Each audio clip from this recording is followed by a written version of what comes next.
रामचन्द्र पौडेलले 300 भोट कटाएछन् भनेदेखि चाहिँ म उनलाई राष्ट्रिय नेता मान्छु। रामचन्द्र पौडेलले 300 भोट कटाएछन् भनेदेखि चाहिँ म उनलाई राष्ट्रिय नेता मान्छु। 35 सालमा गिरिजाप्रसाद कोइरालाले गोरखपुरमा मलाई बोलाएर यो रामचन्द्र पौडेलले धेरै कचकच गरे, यसलाई जिल्ला कार्य समितिको सदस्य राखिदिनुहोस् भनेपछि गएर सोध्नु होला उहाँलाई इमान्दारीपूर्वक जिल्ला कार्य समिति सदस्य बनाएको मैले। चुनाव चाहिँ लडेर आफ्नो क्षेत्रमा जित्नै नसक्ने मान्छे पनि वरिष्ठ नेता हुन्छ। त्यो राजतन्त्र जाने बेलामा संसदले रामचन्द्र पौडेललाई राजा घोषणा गरेर त राजै हुन्थ्यो नि, त्यसो कल्पना गरेर हुन्छ? कुन खालको मान्छे हो उहाँ, कुन खालको नेता हो? मान्छे आफ्नै सभापतिले त्यस्तो भन्ने मान्छे होइन। उहाँले ठगेर खानुभयो, तनहुँ जिल्लालाई पनि ठग्नुभयो, देशलाई पनि ठग्नुभयो। वरिष्ठ नेतासम्म 14औं महाधिवेशन नै यिनीहरूको अन्तिम महाधिवेशन हुन्छ। अन्तिम महाधिवेशन हुन्छ र यसपछि यिनीहरूले या त अर्को पार्टी खोल्न पर्यो या त कार्यकर्ता भएर बस्नु पर्यो। कार्यकर्ता त हुने कुरो यहाँ देवघाट जानु पर्यो, धर्मकर्ममा लाग्नु पर्यो। धर्मनिरपेक्षको दोष पनि छ नि, पैसा खाएर गऱ्यो के गर्यो भन्छन्। देवघाट गएर चाहिँ माला जपेर बसेपछि धर्मनिरपेक्षताको दोष पनि घट्छ। पौडेल र गगन थापा उहाँलाई सोध्नुहोस्, यो उहाँहरूले कसैको निर्देशनमा शेरबहादुरजीलाई प्रधानमन्त्रीको प्रस्ताव राख्नु भएको के चाहन्थे त राजा खासमा? अब राजाले काङ्ग्रेस चाहँदैनथे। रामचन्द्र पौडेल वरिष्ठ नेता छन्, अरू केन्द्रीय सदस्यहरू छन्, जिल्लामा काङ्ग्रेसलाई जिताउने दायित्व उहाँहरूको कि मेरो? अब म काङ्ग्रेसै छैन अहिले, अनि मैले छलफल गर्न काङ्ग्रेस बनाउनु पऱ्यो भन्दै हिँड्दा गोविन्दराज जोशी बोलाएछ भन्दैन। गगन थापाले भन्ने हैसियतै पुगे छैन, बोल्न पनि हैसियत भएको मान्छेले बोल्नुपर्छ क्या। यदि शेरबहादुरले जिते भने शेरबहादुरजी सर्वमान्य नेता हुन्छन्, अनि विमलेन्द्र, प्रकाशमान र शशाङ्क कोइराला वरिष्ठ नेता हुन्छ। अबको 5 वर्षको लागि चाहिँ नेपाली काङ्ग्रेसमा सर्वशक्तिमान विमलेन्द्र निधि हुन्छन्। सभापति जितुन् या हारुन्, त्यसैले उनी लड्छन्। दर्शकवृन्द नमस्कार, चुरो कुरोमा तपाईँलाई हार्दिक स्वागत छ। हामी चुरो कुरोमा मूलतः देशको राजनीतिक, आर्थिक, सांस्कृतिक र धार्मिक विषयमा केन्द्रित भएर संवाद गर्ने गर्छौँ। आजको चुरो कुरोमा हामी राजनीतिक विषय र देशको भावी रोडम्याप कस्तो देखिन्छ, देश कुन अवस्थामा उभिएको छ, देशसँगै यो देशको सबैभन्दा पुरानो पार्टी नेपाली काङ्ग्रेस, जसको जन्मिएको उमेर नै 70-75 वर्षभन्दा धेरै भइसक्यो। काङ्ग्रेस पनि आज जटिल मोडमा छ, देश पनि जटिल मोडमा छ। आगामी दिनमा 14औं महाधिवेशनपछि काङ्ग्रेसको भविष्य र काङ्ग्रेससँगै जोडिएको देशको भविष्य के कस्तो देखिन्छ? कतिपयले अन्धकार छ भन्छन् दुवैको भविष्य, काङ्ग्रेसको भविष्य र देशको भविष्य उस्तै छ। 2062-63 को आन्दोलनपछि काङ्ग्रेस र देशकै भविष्य धरापमा परेको विश्लेषण गर्नेहरू थुप्रै हुनुहुन्छ र त्यसलाई नजिकबाट हेर्नु भएको छ। यस्तै मध्येको पूर्व मन्त्री एवं कुनै बेला नेपाली काङ्ग्रेसमा अत्यन्तै प्रभाव राख्नुहुने गोविन्दराज जोशी आजको चुरो कुरोमा हुनुहुन्छ। गोविन्दराज जोशीले काङ्ग्रेस त नजिकबाट हेर्नुभयो, देश पनि 62-63 को आन्दोलनपछि भड्खालोमा जाँदैछ भनेर उहाँले चिन्ता गर्नुभयो। सँगै काङ्ग्रेसको भड्खालोको चिन्ता पनि गोविन्दराज जोशीलाई छ। तर काङ्ग्रेसको फ्रन्ट लाइनमा बसेको नेतृत्वले किन यो कुरा बुझ्न सकेन? कहाँनिर काङ्ग्रेस चुक्यो? अबको काङ्ग्रेस कता जाँदैछ र अबको देश कता जाँदैछ? यही विषयमा केन्द्रित भएर म पूर्व मन्त्री गोविन्दराज जोशीसँग संवाद गर्दैछु। सबभन्दा पहिले म गोविन्दराज जोशीलाई चुरो कुरोमा स्वागत गर्छु। तपाईँलाई चुरो कुरोमा हार्दिक स्वागत छ। धन्यवाद। जय नेपाल। गोविन्दराज जोशी, यति बेला काङ्ग्रेसको 14औं महाधिवेशन चलिरहँदा सायद यसरी निष्क्रिय भएर घरमा बस्नुपर्ने अवस्था किन आयो भनेर धेरै मान्छे सोध्छन्। गोविन्दराज जोशी 13औं महाधिवेशनसम्म काङ्ग्रेसको महाधिवेशनमा सक्रिय भइरहनु भएको हो। आज 14औं महाधिवेशन तामझामका साथ गरेको काङ्ग्रेसका फ्रन्ट लाइनका नेताहरू, शीर्ष भनिने नेताहरू गर्दैछन्। तपाईँ त्यो 14औं महाधिवेशनसँग कुनै साइनो नै नराखेर बस्नु भएको छ। एक त तपाईँलाई पार्टीबाटै निष्कासन गरेका छन्। कसरी हेर्नु भएको छ यो काङ्ग्रेसको 14औं महाधिवेशनको जे तामझाम भनेका छन्, जे कुराहरू बाहिर देखिएका छन् नि, योलाई तपाईँले कसरी हेर्नु भएको छ? मैले यहाँबाट सुरु गरेँ। अब सुवेदीजी के छ भने, मैले कसरी हेर्ने भन्दा पनि तपाईँले भनिहाल्नुभयो 14औं महाधिवेशनमा म निष्क्रिय मात्रै बसेको होइन, यो अधिवेशन नै निष्क्रिय त्यहाँ त म आउँछु नै भनेर मैले भनिसकेको छु। र 14औं महाधिवेशन कुनै एजेन्डाको आधारमा नभइकन खालि व्यक्तिगत रूपमा एउटा पदाधिकारी बन्ने, कोही सभापति बन्ने, कोही उपसभापति बन्ने, कोही महामन्त्री बन्ने मात्रै लक्ष्य राखेर गरिएको हुनाले नेपाली काङ्ग्रेसको यो अधिवेशनले यो देशलाई कुनै निकास दिन सक्दैन भन्ने मेरो निष्कर्ष हो। र अहिले वास्तवमा तपाईँ मार्फत म सम्पूर्ण देशका दाजुभाइ दिदीबहिनीहरूलाई पनि मेरो निष्क्रियताको अर्को कारण के हो भने नेपालको प्रजातान्त्रिक आन्दोलनमा तनहुँ जिल्लाको धेरै ठुलो भूमिका छ। धेरै मान्छेहरू शहीद हुनुभएको छ, धेरै मान्छेहरू त्यहाँ जेल बस्नुभयो, धेरै मान्छेको सर्वस्व हरण भयो। त्यो जिल्लामा मेरै भन्नुहुन्छ भने 3 पुस्ता, मेरो बुवा, म, मेरो छोराछोरी, हामी प्रजातान्त्रिक आन्दोलनमा सबै जेल बसेका मान्छेहरू छौँ। तर अहिले केही मान्छेहरू, केही छट्टु प्रवृत्तिका मान्छेहरू जसको तनहुँ जिल्लाको सङ्गठनमा चाहिँ कुनै योगदान छैन, वास्तवमा भन्यो भने त्यो म र म लगायतका केही साथीहरूले गरेको योग सङ्गठनमा अहिले त्यसबाट लाभ लिने प्रयास हिँडिराखेका छन्। उनीहरूको प्रयासबाट अहिले तनहुँमा म लगायत हजार साथीहरूले क्रियाशील सदस्य लिनु भएन। क्रियाशील अब यही विषयमा म अलिकति तपाईँलाई सम्झाउन चाहन्छु। सबैभन्दा पहिले त तपाईँले 2078 साल साउन 7 गते एउटा विज्ञप्ति जारी गर्नुभएको छ। 2 पेजको विज्ञप्तिमा तपाईँले क्रियाशील सदस्यता नवीकरण नगर्न आह्वान गर्नुभएको छ। यत्रो काङ्ग्रेसमा रगत पसिना बगाएको, 3 पुस्ताले रगत पसिना बगाएको तपाईँ गोविन्दराज जोशीले आफैले निर्माण गरेको पार्टीको क्रियाशील सदस्यता नवीकरण नगर्नुस् भनेर 2 पेजको विज्ञप्ति निकालेर सार्वजनिक गर्नुपर्ने बाध्यता किन आइलाग्यो र किन गर्नुभयो? अब त्यसमा के भन्नु होला भने म लगायतका केही थुप्रै साथीहरूलाई पार्टीको सदस्यता नवीकरण नगर्ने निर्णय गरियो पहिला। जस्तो नवीकरण गर्न जिल्लामा थुप्रै मतलब महत्त्वपूर्ण साथीहरू जसको नाउँ मैले त्यहाँ तपाईँले नामै उल्लेख गर्नुभएको छ। मैले भनिदिनु पर्दा मुख्य नाम चाहिँ तपाईँले उल्लेख गरेको नाम जस्तो बालकुमारी लोहनी शहीद पत्नी भने उहाँको श्रीमान शहीद हुनुभएको। 8औँ महाधिवेशनदेखि उहाँ लगातार महासमिति सदस्य हुनुहुन्छ। उहाँले सदस्यता नवीकरण गर्नु भएन होइन, उहाँलाई दिइएन। उहाँको पुरानो नवीकरण चाहिँ त्यहाँ उहाँलाई उहाँ महासमितिको सदस्य, जिल्ला कार्य समितिको बैठकमा उहाँलाई बोलाइन्न। मतलब के प्रश्न त्यसमा चाहिँ नेपाली काङ्ग्रेसका त्यहाँ अब भन्न त अब तथाकथित वरिष्ठ नेता भन्ने मान्छे त्यहाँ हुनुहुन्छ, नामै भन्दा रामचन्द्र पौडेलजी हुनुहुन्छ, के शङ्कर भण्डारी, गोविन्द भट्टराई, प्रदीप पौडेल। अब यस्ता नेताहरू भएको ठाउँमा उहाँहरूले के सोच्नुभयो भन्दाखेरि गोविन्दराज जोशी र लगायतका केही मान्छेहरूलाई काङ्ग्रेसमा प्रवेश गर्न निषेध गरियो भने यो जिल्लामा हाम्रो बाहुल्यता हुन्छ, हाम्रो मोनोपोली चल्छ भनेर त्यो डिजाइनमा उहाँहरूले हामीलाई सदस्यता दिने प्रयास गर्नु भएन। त्यसपछि 2200 मान्छेले आएर यहाँ केन्द्रमा साधारण सदस्य दिए। सामान्यतया मैले आफूलाई ठुलो भने होइन, तर नेपाली काङ्ग्रेसमा त यो अहिलेको कार्यसमितिका सदस्यभन्दा कम योगदान त मेरो पनि छैन। तर म नै कुनै कुरा चित्त बुझेन भने पार्टीले मसित कुरा गर्न पर्ने, ल मसित गरेन 2200 मान्छेले केन्द्रमा राजीनामा दिँदा केन्द्रीय कार्य समितिले एकजनाले पनि त्यहाँ के भएको छ भनेर हेर्न पर्ने कि नपर्ने?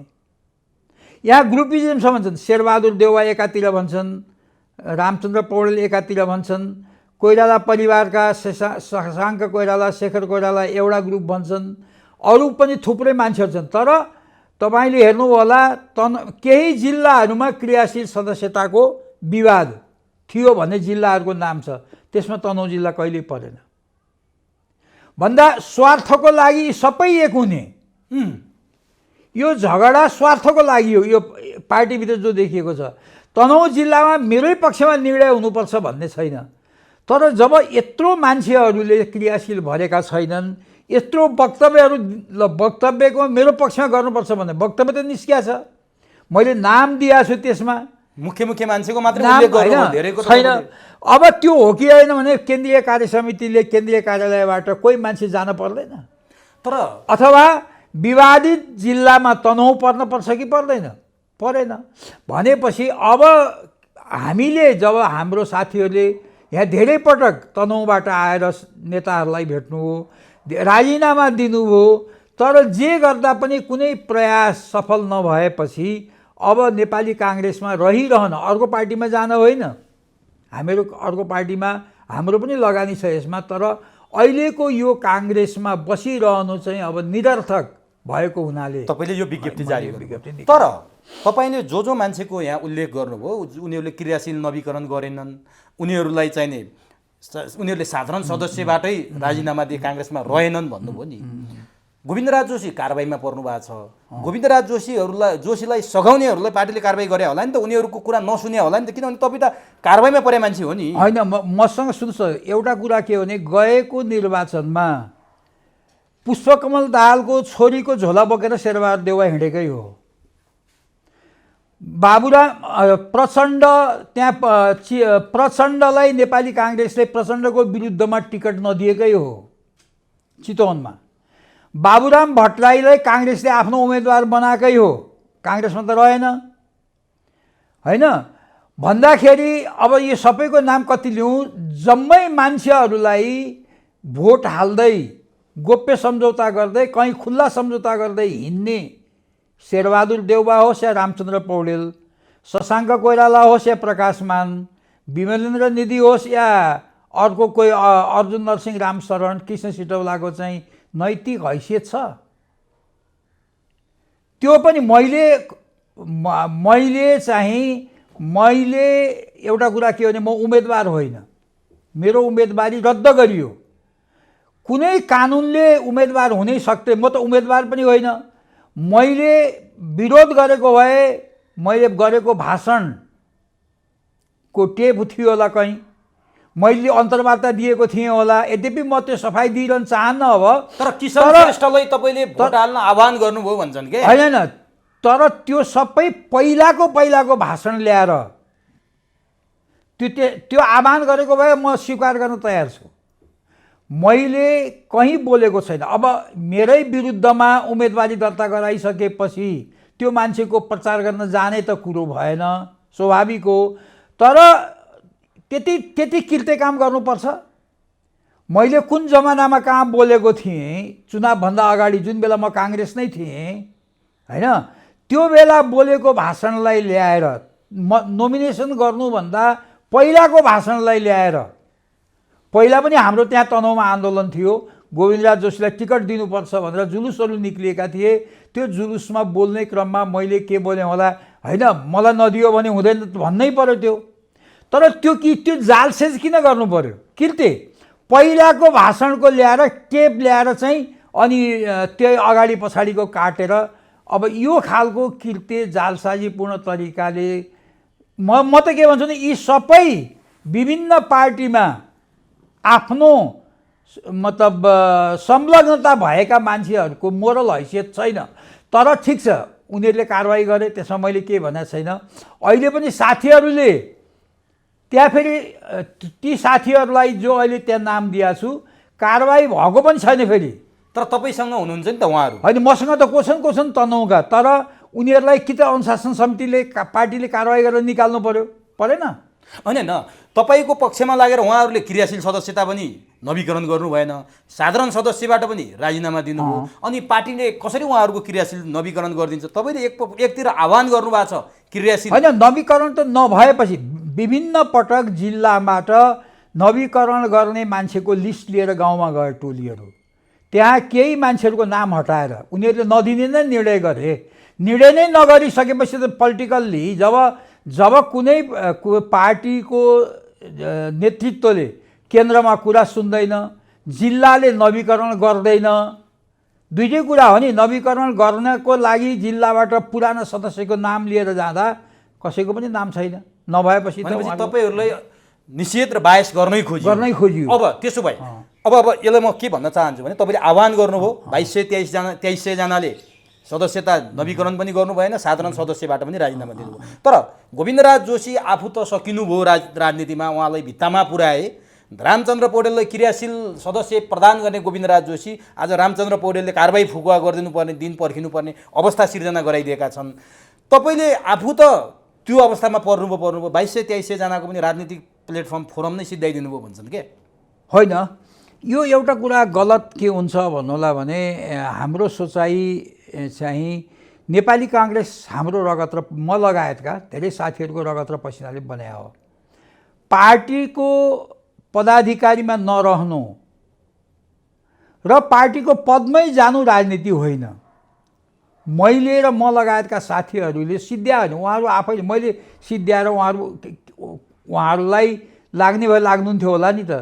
तर कुरा के भन्दाखेरि यो जुन गतिविधि अहिले देखिराखेको छ नि त्यसले उहाँहरूको अवस्था सिर्जना भएको के अरे समाप्त भएको होइन र यो अधिवेशन जुन तरिकाबाट जाँदैछ अब नेपाली काङ्ग्रेसकै भविष्य अन्धकार भएको मैले देखेको छु। त्यो मेरो कारणले मात्र होइन। यसपछि म त्यही आउँछु। म अलिकति तनहुको सकाइहाल्छु तपाईँसँग।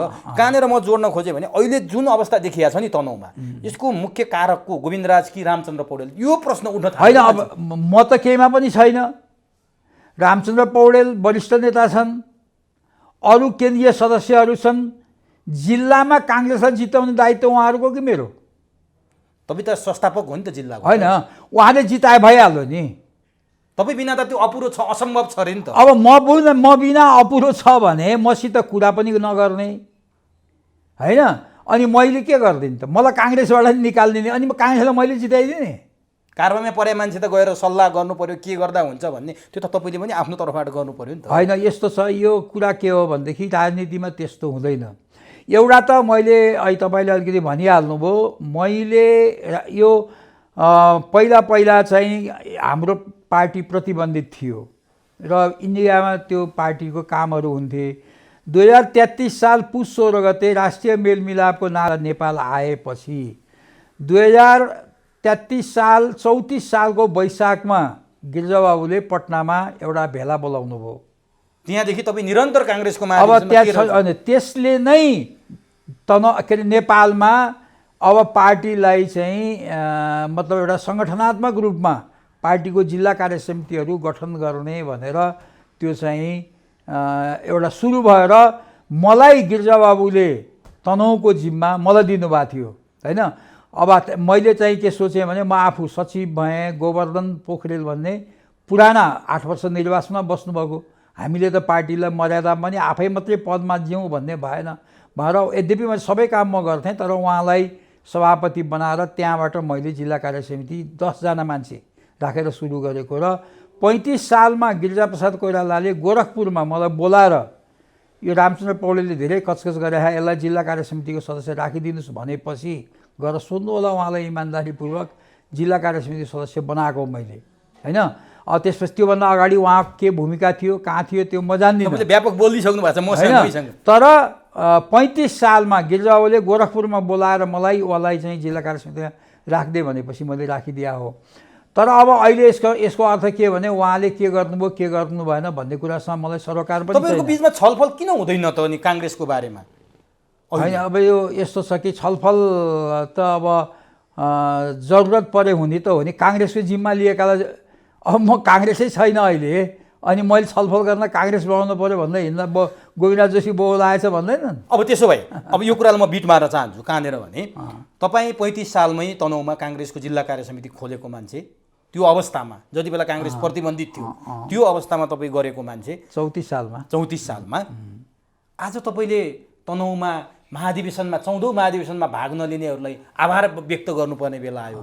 आज तपाईँले तनहुमा क्रियाशील भएका 2200-2300 जनालाई क्रियाशील सदस्य नवीकरण नगर भन्ने यो अवस्था किन आयो? होइन, किन आयो भनेदेखि अहिले उनीहरूको आवश्यकता महसुस भएन। तनहुको जो मान्छे अहिले केन्द्रमा छन्, चाहे शेरबहादुरजी होला, रामचन्द्र होला या शशाङ्क कोइराला होला, उहाँहरूलाई अब हामीहरूको आवश्यकता भएन। नभए पोलिटिक्समा विवाद हुन्छ। केन्द्रीय कार्य समितिले केन्द्रीय कार्यालयले गर्नै पर्छ भन्ने होइन। तनहुँ जिल्लामा भएको यत्रो समस्यालाई समाधान गर्ने प्रयत्नै नगरिसकेपछि अब हामी नेपाली काङ्ग्रेसमा हामीले मात्रै हौँ भनेर त भएन। त्यसो भए तपाईँ अब नेपाली काङ्ग्रेसमा अहिलेको नेपाली काङ्ग्रेसमा कारबाही त गरिसके, तपाईँसँगै भएका 2200-2300 जना पनि छैनन् अब काङ्ग्रेसमा? छैनन्, सदस्य नभएपछि कहाँबाट हुन्छन्? अनि तनहुमा महाधिवेशन अधिवेशन वडा स्तरदेखि नै धुमधाम भइरहेछ भन्छ। तपाईँले राणा शासन के अरे ज्ञानेन्द्रको चुनाव जस्तो भनेर संज्ञा दिनुभएको छ, हार्दिक आभार व्यक्त गर्नुभएको छ, के भएको त्यहाँ? होइन, अब डबल क्रियाशील सदस्य डबल बनाइयो भन्ने न्युज मैले पनि सुने, तपाईँले सुन्नुभयो होला। हो, त्यहाँ तपाईँले अर्को न्युज पनि सुन्नुभएको छ, अत्याधिक ठाउँमा निर्विरोध भयो। त्यो त राम्रो हो नि त। राम्रो हो कि मान्छे पाइएनन्? मान्छे पाइएन तनहुँमा। तनहुँ जस्तो जिल्लामा समात्दै ल्याएर मान्छेलाई प्रतिनिधि बनाउनु परेको छ। चुनाव किन भएन? चुनाव त्यो राम्रो त हो, तपाईँले हेर्दाखेरि चुनाव राम्रो हो, तर यो तनहुँमा मात्र होइन, यो अहिलेको हाम्रो पद्धति देशभरि अत्याधिक ठाउँमा निर्विरोध निर्वाचन भएको छ। किनभने काङ्ग्रेसमा लाग्ने आकर्षण तनहुँमा मात्र होइन, देशभरि घटेको छ। तपाईँ यसो भन्नुहुन्छ 19-20 वर्षका किशोरीहरू काङ्ग्रेसको वडा सभापति भएका छन्, युवाको आकर्षण बढ्यो भनेर समाचारहरू आइरहेछ। त्यो यति धेरै मैले तनहुँमा पनि हेरेँ कि एकदम चिन्दै नचिनेका मान्छेहरू, काङ्ग्रेसै नभएका मान्छेहरू थुप्रै प्रवेश। राम्रो हो त्यो, बसिदिइराख्यो भने होइन। काङ्ग्रेस एउटा डेमोक्रेटिक पार्टी हो होइन, यो डेमोक्रेटिक पार्टीमा तर ती आए पुराना कता गए त? 50,000ले नवीकरण गरेनन् क्रिया होइन, पुराना कता गए त? कि त आए राम्रो भयो होइन, तपाईँ जस्तै भए धेरै मान्छे होइन होइन, म अरूलाई त निकालेको छैन होला नि त, किन आकर्षण भयो? केन्द्रकै वक्तव्य हो, 50,000 मान्छेले क्रियाशील सदस्य नवीकरण गरेनन् र नयाँ युवाहरू आएका छन्। मैले पनि सुने त्यहाँ, मैले त म त तनहुँमा फेरि कसको छोरा कसको नाति सबै चिन्छु। मान्छेहरू जो आएका छन्, अब यो जमातले काङ्ग्रेसलाई बिपीको सिद्धान्त अनुसार लैजान्छ कि लैजाँदैन? एउटा के भन्दाखेरि अहिले जुन किसिमको काङ्ग्रेसमा जुन पद्धतिको विकास हामीले गऱ्यौँ नि, यो के रहेछ भन्नु होला भनेदेखि वामपन्थीहरूको चाहिँ सिद्धान्त के रहेछ भने पार्टीले सरकार चलाउने, निर्वाचित निकायहरूलाई पार्टीले चलाउने। अहिले एमालेमा पनि अहिले यो विवाद आएको त्यही कारणले हो। अब ओलीजीलाई अरूले पार्टीले चलाउन खोजे, ओलीजी हाम्रो प्रणालीमा गएर के भनेदेखि म निर्वाचित भएको हुनाले म त अलि नलौँ भन्नुभयो। कम्युनिस्टको त्यो सिद्धान्त रहन्छ। कम्युनिस्टको चाहिँ निर्वाचित निकायलाई पार्टीले चलाउँदो रहेछ। डेमोक्र्याट्सहरूको के रहेछ भनेदेखि निर्वाचित निकाय बलियो हुँदो रहेछ। अहिले हामीले के गर्यौँ भन्दाखेरि अनि कम्युनिस्टहरू पार्टी बलियो बनाउनुपर्छ भन्छन्।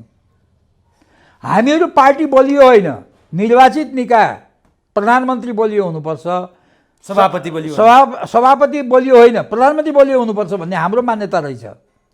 त्यसैले अहिले हामीले जुन किसिमबाट तलसम्म निर्वाचित बनाएर मान्छेहरू लिएर आयौँ नि, यो आउँदो अधिवेशनमा 50 जना सिनियर कार्यकर्ताहरू नेपाली काङ्ग्रेसबाट आउट हुन्छन्। हेर्नुहोस्, यो कारणले यही निर्वाचनको कारण हुन् त। बाँकी आएका हामीले किन नचलाउने भन्लान् होइन, त्यो स्वाभाविक हो। तर युवा पुस्तामा काङ्ग्रेसप्रति आकर्षण भएन भनिरहँदा अहिले त्यो ठिक छ। अब आएर चल्यो भनेदेखि त्यसमा के, तर एउटा कुरा भने पार्टीमा के हुन्छ भने निष्ठा र निरन्तरता, सिनियरिटी र निष्ठाको अत्यन्तै महत्त्वपूर्ण भूमिका हुन्छ होइन। पुराना मान्छेहरू सबै आउट भयो भने कसरी हुन्छन् भने हामीले 2 जना उपसभापति बनाउँदैछौँ। अब कम्तीमा 4 वटा प्यानल भयो भने 4 दुने 8 जना लड्छन्, 2 जना हार्छन्, 2 जना जित्छन्, 6 जना हार्छन्। 2 जना महामन्त्री लड्छन्, 4 वटा प्यानल भयो भने 6 जना 12 जना त सिनियर मान्छे हुन्छ नि। सहमहामन्त्री 7 जना निर्वाचित गर्न खोजेका छौँ। 7 जनाको ठाउँमा 7 चौको 28 हुने भयो, 7 जित्ने भए 21 हार्ने भए, अरू पनि केही हार्छन्। गर्दा लगभग 50 जना मान्छेहरू जो हार्छन्, जसलाई पार्टीले गर्न सक्दैन, मतलब परिचालित गर्न सक्दैन, यस्तो पार्टी चल्दैन। तर भइसक्यो। यो गल्ती हामीले विधानबाटै गऱ्यौँ होइन, हामी वामपन्थीहरूलाई नक्कल गऱ्यौँ हामीहरूले। उनीहरूले पार्टी बलियो बनाउनुपर्छ भन्दा हामी पनि पार्टी बलियो बनाउनुपर्छ। पार्टीलाई तलैसम्म क्याडर बेसमा गएको हो हामी, मास बेसबाट अब क्याडर बेसमा गएको हो। यो हाम्रो क्याडर भनौँ, अब जत्था पायो उता हाम्रो चाहिँ कति हजार थियो, डबल बनाउने भनियो। 8.5 लाख त क्रियाशील बनाइयो होइन भन्दाखेरि त्यो पनि होइन। तर हामीले हाम्रो चाहिँ यो अहिलेको सभापतिमा उठ्ने मान्छेहरूको कुरा सुन्दा तलसम्म प्रजातान्त्रिकरण गर्नु पर्यो भनेको त्यो बिल्कुल काङ्ग्रेसको नीति होइन, त्यो कम्युनिस्टको प्रभाव हो। र हामीले पार्टीलाई त्यो पद्धतिमा लग्यौँ जो पद्धतिमा हाम्रो चल्दै। अब तपाईँ भन्नुहोला त्यसो भए कस्तो हुन्थ्यो त? अब हाम्रो त यो मन नपर्ला, वास्तवमा सभापति बाहेक हरेक तहको केन्द्रीय सभापति, प्रदेश सभापति, जिल्ला सभापति, क्षेत्रीय सभापति, गाउँ नगर सभापति, वडा सभापतिलाई एउटा प्रक्रियाबाट निर्वाचित गरेर ल्याउने अनि बाँकी सबै पदाधिकारी र सदस्यहरू सभापतिले मनोनित गर्ने। त्यो त फेरि अलिकति निरङ्कुश होला नि। निरङ्कुशै होइन, डेमोक्रेसी चल्ने त्यही हो। तपाईँलाई यो तपाईँलाई त्यही अहिले जे प्रश्न सोध्नु भएको छ नि त्यही वामपन्थीको भूत तपाईँको दिमागमा पस्याएको छ। तर तपाईँ सुन्नुहोस् न एउटा कुरा, अमेरिकाको राष्ट्रपतिको नाम तपाईँलाई थाहा छ? संसारको सबभन्दा ठुलो हो कि होइन भन्नु त? जोन बाइडेन थाहा छ? त्यहाँको पार्टीको सभापति को? थाहै छैन। अनि बेलायतको प्रधानमन्त्रीको नाम थाहा छ तपाईँलाई? थाहा छ। Boris Johnson. जोन्सन, त्यो त्यसको सभापतिको थाहै छैन। हो डेमोक्रेटिक पार्टीमा। तर चाइनाको राष्ट्रपतिको नाम र प्रधानमन्त्री के अरे पार्टीको सभापति एउटै छ। सी जिङपिङ तपाईँलाई कन्ठै छ। भन्दा कम्युनिस्ट पार्टीहरूमा यो हुँदो रहेछ। हाम्रो सिस्टमै यही हो। हामीले अब त्यो त सभापति हुने मान्छेले गतिला मान्छेलाई केन्द्रीय पदाधिकारीमा राखेन भने हार्छ चुनाव, पार्टीले हार्छ नि, त्यो उसको बाध्यता हो राम्रा मान्छे राख्नुपर्ने। तर हामीले जुन जबसम्म सभापति मात्रै निर्वाचित गरेर फेरि जस्तो ओलीले अहिले ब्याक आयो तपाईँले सुन्नुहुँदैन?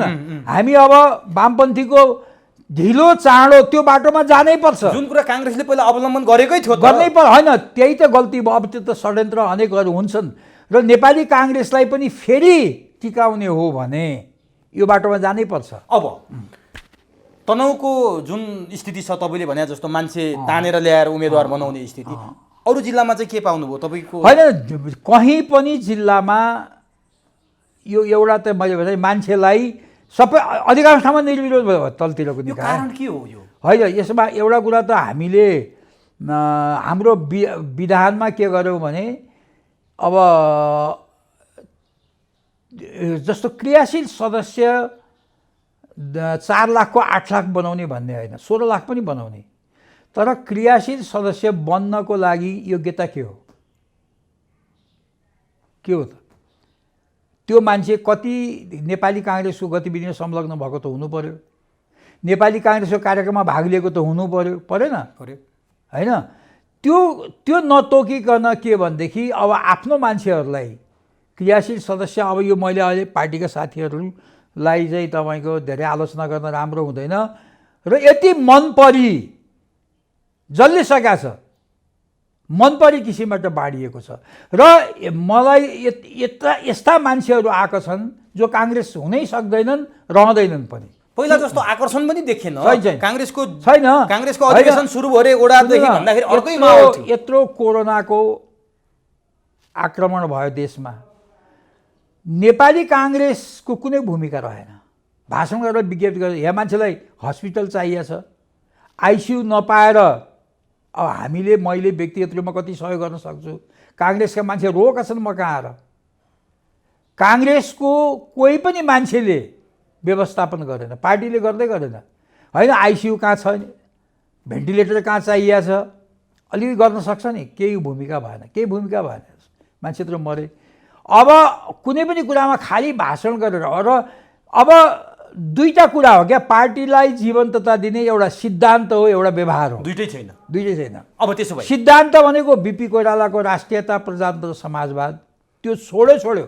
काङ्ग्रेसले त्यो लिएकै छैन। अहिले त सहमति सहकार्य र एकता भनेको बिपीको बाटो होइन, त्यो गिर्जाबाउको बाटो हो। काङ्ग्रेसले त्यो बाटो हिँडेछ। त्यसले गर्दाखेरि काङ्ग्रेसले सिद्धान्त पनि छोड्यो, व्यवहार पनि छोड्यो। अब त्यसो भए तपाईँको यत्रो योगदान छ, त्यो कसैले त्यो मटियामेट पार्छु भनेर पनि सक्दैन, कसैले हत्केलालाई सूर्यले छेक्छु भनेर पनि सक्ने कुरो छैन। अब जाउँ 14औं महाधिवेशन पछिको काङ्ग्रेस कस्तो देख्नुहुन्छ? नम्बर 1 र अबको काङ्ग्रेसको एजेन्डा तपाईँले अलिकति भनिहाल्नुभयो, न सिद्धान्त छ न व्यवहार छ, यो दुईटा हुनुपर्छ भन्नुभयो। अब 14औं महाधिवेशनपछि काङ्ग्रेसको भविष्य के देख्नुहुन्छ यही हिसाबले, र काङ्ग्रेसको रोडम्याप के हुनुपर्छ, योजना के हुनु? होइन, अब मैले एउटा त सङ्गठनको बारेमा मैले आफ्नो यो बाटोबाट विधान गएन भने अब काङ्ग्रेसलाई भड्खालोमा हाल्ने यही अधिवेशन हुन्छ, एउटा त्यो भने मैले तपाईँलाई। र अर्को कुरा के हो भन्नुहोला भन्दाखेरि 14औं महाधिवेशनमा पुग्दाखेरि मैले पहिला पनि भने, कुनै सैद्धान्तिक अवधारणा कुनै पनि उम्मेदवार सभापति हुन्छु भन्ने मान्छेहरूले म किन सभापति हुँदैछु भन्नुपर्छ कि पर्दैन? म शेरबहादुरलाई हराउँछु भन्छन्, त्यति हो। डाक्टर शशाङ्कको त्यो छ। होइन, अरूको पनि अरू पनि यसपटक निर्वाचनमा सभापति किन हुन खोज्या भन्दा अब एउटा चाहिँ रामचन्द्र पौडेलको चाहिँ शेरबहादुर धेरै पटक भयो, म एकपटक हुनु पर्यो, केही पनि हुन पाएको छैन, केही पनि हुन पाएन। अरूको चाहिँ शेरबहादुरलाई हराउन पर्यो। म शेरबहादुर पक्षलाई आएन, तर शेरबहादुरलाई पहिला त किन हराउने भन्ने कुरा ल्याउनु पर्यो कि परेन? पार्टी तहस नहस अस्तव्यस्त, चुनाव हराए भन्ने होइन, पार्टी अस्तव्यस्त त त्यसो हो भने यो पटकको कार्यसमितिका सदस्य सबै जिम्मेवार छैनन्? कार्यसमितिका सदस्य आफै चुनाव हार्ने, आफै टिकट बाँड्ने, आफै क्षेत्र रोज्ने अनि आफै हार्ने, त्यसो जिम्मेवार को हुन्छ? तर वरिष्ठ नेता त तपाईँले हराउनु भयो नि त। होइन, अनि त्यस्तो पनि वरिष्ठ नेता हुन्छ? चुनाव चाहिँ लडेर आफ्नो क्षेत्रमा जित्नै नसक्ने मान्छे पनि वरिष्ठ नेता हुन्छ? गोविन्दराज जोशी जस्तो मान्छेले हराउँछु भनेर लागेपछि कसरी जित्ने त? अब होइन, म हराउँछु भनेर त मैले कहीँ भनेकै छैन। मैले उम्मेदवार नभएपछि म तनाव। तर तपाईँले के भन्छन् भने नि, प्रधानमन्त्री हुने मान्छे, भोलिको काङ्ग्रेसको पार्टी सभापति हुने मान्छेलाई हराएर गोविन्दराज जोशीले गलत काम गर्नुभयो भन्छन् के? अच्छा, त्यही कुरा चाहिँ किन तनहुँका मान्छेले, उहाँको नारै थियो म जितेँ भने काङ्ग्रेसको सभापति र प्रधानमन्त्री हुन्छु भन्ने। तनहुँले प्रधानमन्त्री र काङ्ग्रेसको सभापति पाउने त गौरवै कुरा थियो होला नि त। तर तपाईँको कारण सुन्नु, तनहुँका जनताले किन भोट हालेन होला? किन? यही प्रश्न आज म सोध्दैछु हो, किन हालेनन् होला? किन हालेनन्? अहिले अब पोहोरको भन्दा पनि आधा भोट आउँछ। आज तनहुँमा कहीँ हिँडेको देख्नु भएको छ रामचन्द्र पौडेल? छैन। र किनभने उनले 28 वर्षमा शासन सत्तामा बस्दा तनहुँलाई केही पनि दिएन। तनहुँमा उनले अहिले उनको गाउँ मात्रै एउटा गाउँ हो जहाँ मोटर जाँदैन। अहिले रामबहादुर गुरुङ भने एमालेको सभासदले हालिदिएको छ। तनहुँमा अहिले त वडासडा भयो, 46वटा गाउँपालिका थियो। 46वटा गाउँ विकास समितिमा 45वटामा हाई स्कुल थियो, उहाँका मात्रै थिएन। अन्त बनाउनु भयो होला नि, नेतृत्वले त अरू हेर्नु पर्यो नि त, त्यो छोडेर। त्यो भए त राम्रो हो। तर किन जनताले आफ्नो जिल्लाको प्रधानमन्त्री, किन यो मान्छे प्रधानमन्त्री भयो भनेदेखि त यो काङ्ग्रेसको सभापति भयो भने त सर्वनाश गर्छ भने किन सोचे होला? किन सोचे होला? यो गम्भीर कुरा हो क्या। राजनीति गर्ने मान्छेले एउटा कुरा के हो भने अर्कालाई, अरूलाई मिल्छ। नेतृत्व गर्ने मान्छेले, शेरबहादुरजीले आफू बाहेक एउटा पनि जिताएनन्। अब रामचन्द्र पौडेलजीले शशाङ्कलाई जितायो भने त्यो प्रदेशमा त्यो एउटा शशाङ्कले जित्यो, कहीँ पनि जितेन नि। ल, तनहुँमा त उनको क्षेत्रमा त मैले हराएँ होला, अर्को क्षेत्रमा होइन। कत्रा दुईवटा त नेवी सङ्घका केन्द्रीय सदस्य अध्यक्षहरू प्रदीप पौडेल र गोविन्द भट्टराई, शङ्कर भण्डारी, ध्रुव वाग्ले जस्ता युवा नेताहरू किन हारे? तपाईँकै कारण हारे नि। त्यस्तो पनि हुन्छ। चुनावै जित्नलाई नसक्ने मान्छे पनि यस्तो नेता हुँदो रहेछ। त्यसो भए भनिदिनुहोस् त किन हारे रामचन्द्र पौडेल लगायत तिनीहरूले? अब भनिदिनुहोस् त। होइन, किनभने उनीहरूप्रति जनताको विश्वास भएन।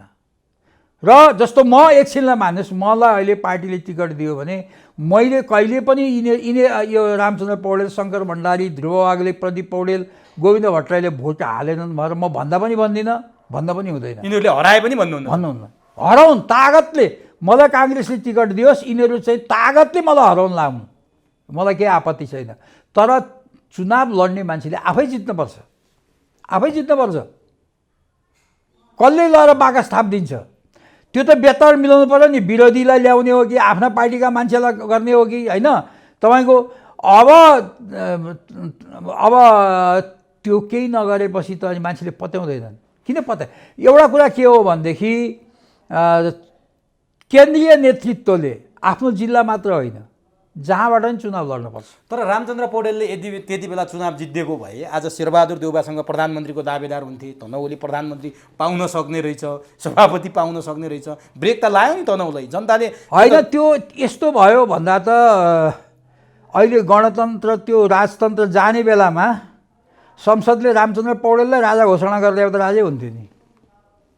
त्यसो कल्पना गरेर हुन्छ? भनेपछि अब सभापतिमा पनि उहाँको सम्भव देख्नुहुन्न तपाईँ? अब चौधौँ महाधिवेशनमा उहाँ त यो एकातिर अहिलेको जो नाम आइरहेको छ, शेरबहादुर देउवा, विमलेन्द्र निधि, शशाङ्क कोइराला, शेखर कोइराला, प्रकाश मानसिंह, कृष्ण सिटौला, यति नाम यदि मान्छे लडे भने रामचन्द्र पौडेलले 300 भोट कटाएछन् भनेदेखि चाहिँ म उनलाई राष्ट्रिय नेता मान्छु। यो त ठुलो यति लडे दिनुभयो त तपाईँ। यति लडे भने हेरिरहनु होला। किनभने त्यो मात्र होइन, काङ्ग्रेस नै अहिले के को लागि काङ्ग्रेसको अधिवेशन हुँदैछ? सभापति उठ्ने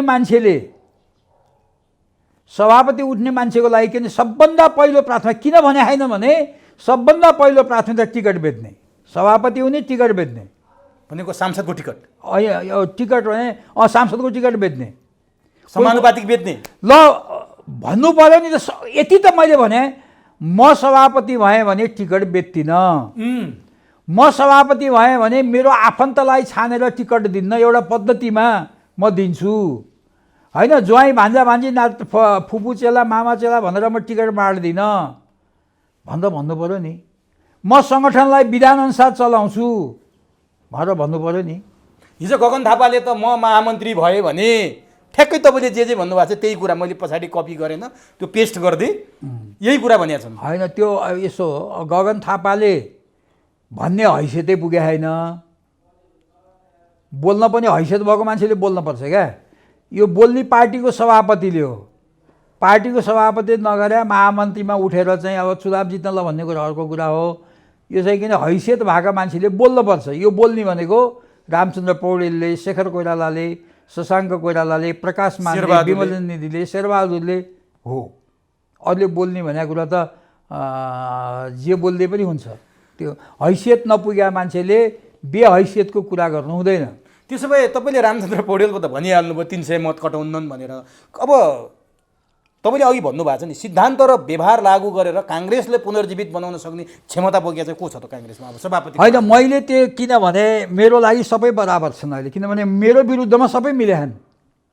मैले त्यहाँ को असल भन्ने मेरो आँखाले हेर्दा त होइन, सबै मान्छेले मेरो पक्षमा कोही पनि बोलेको छैन। तर व्यक्तिगत कुरा भएन।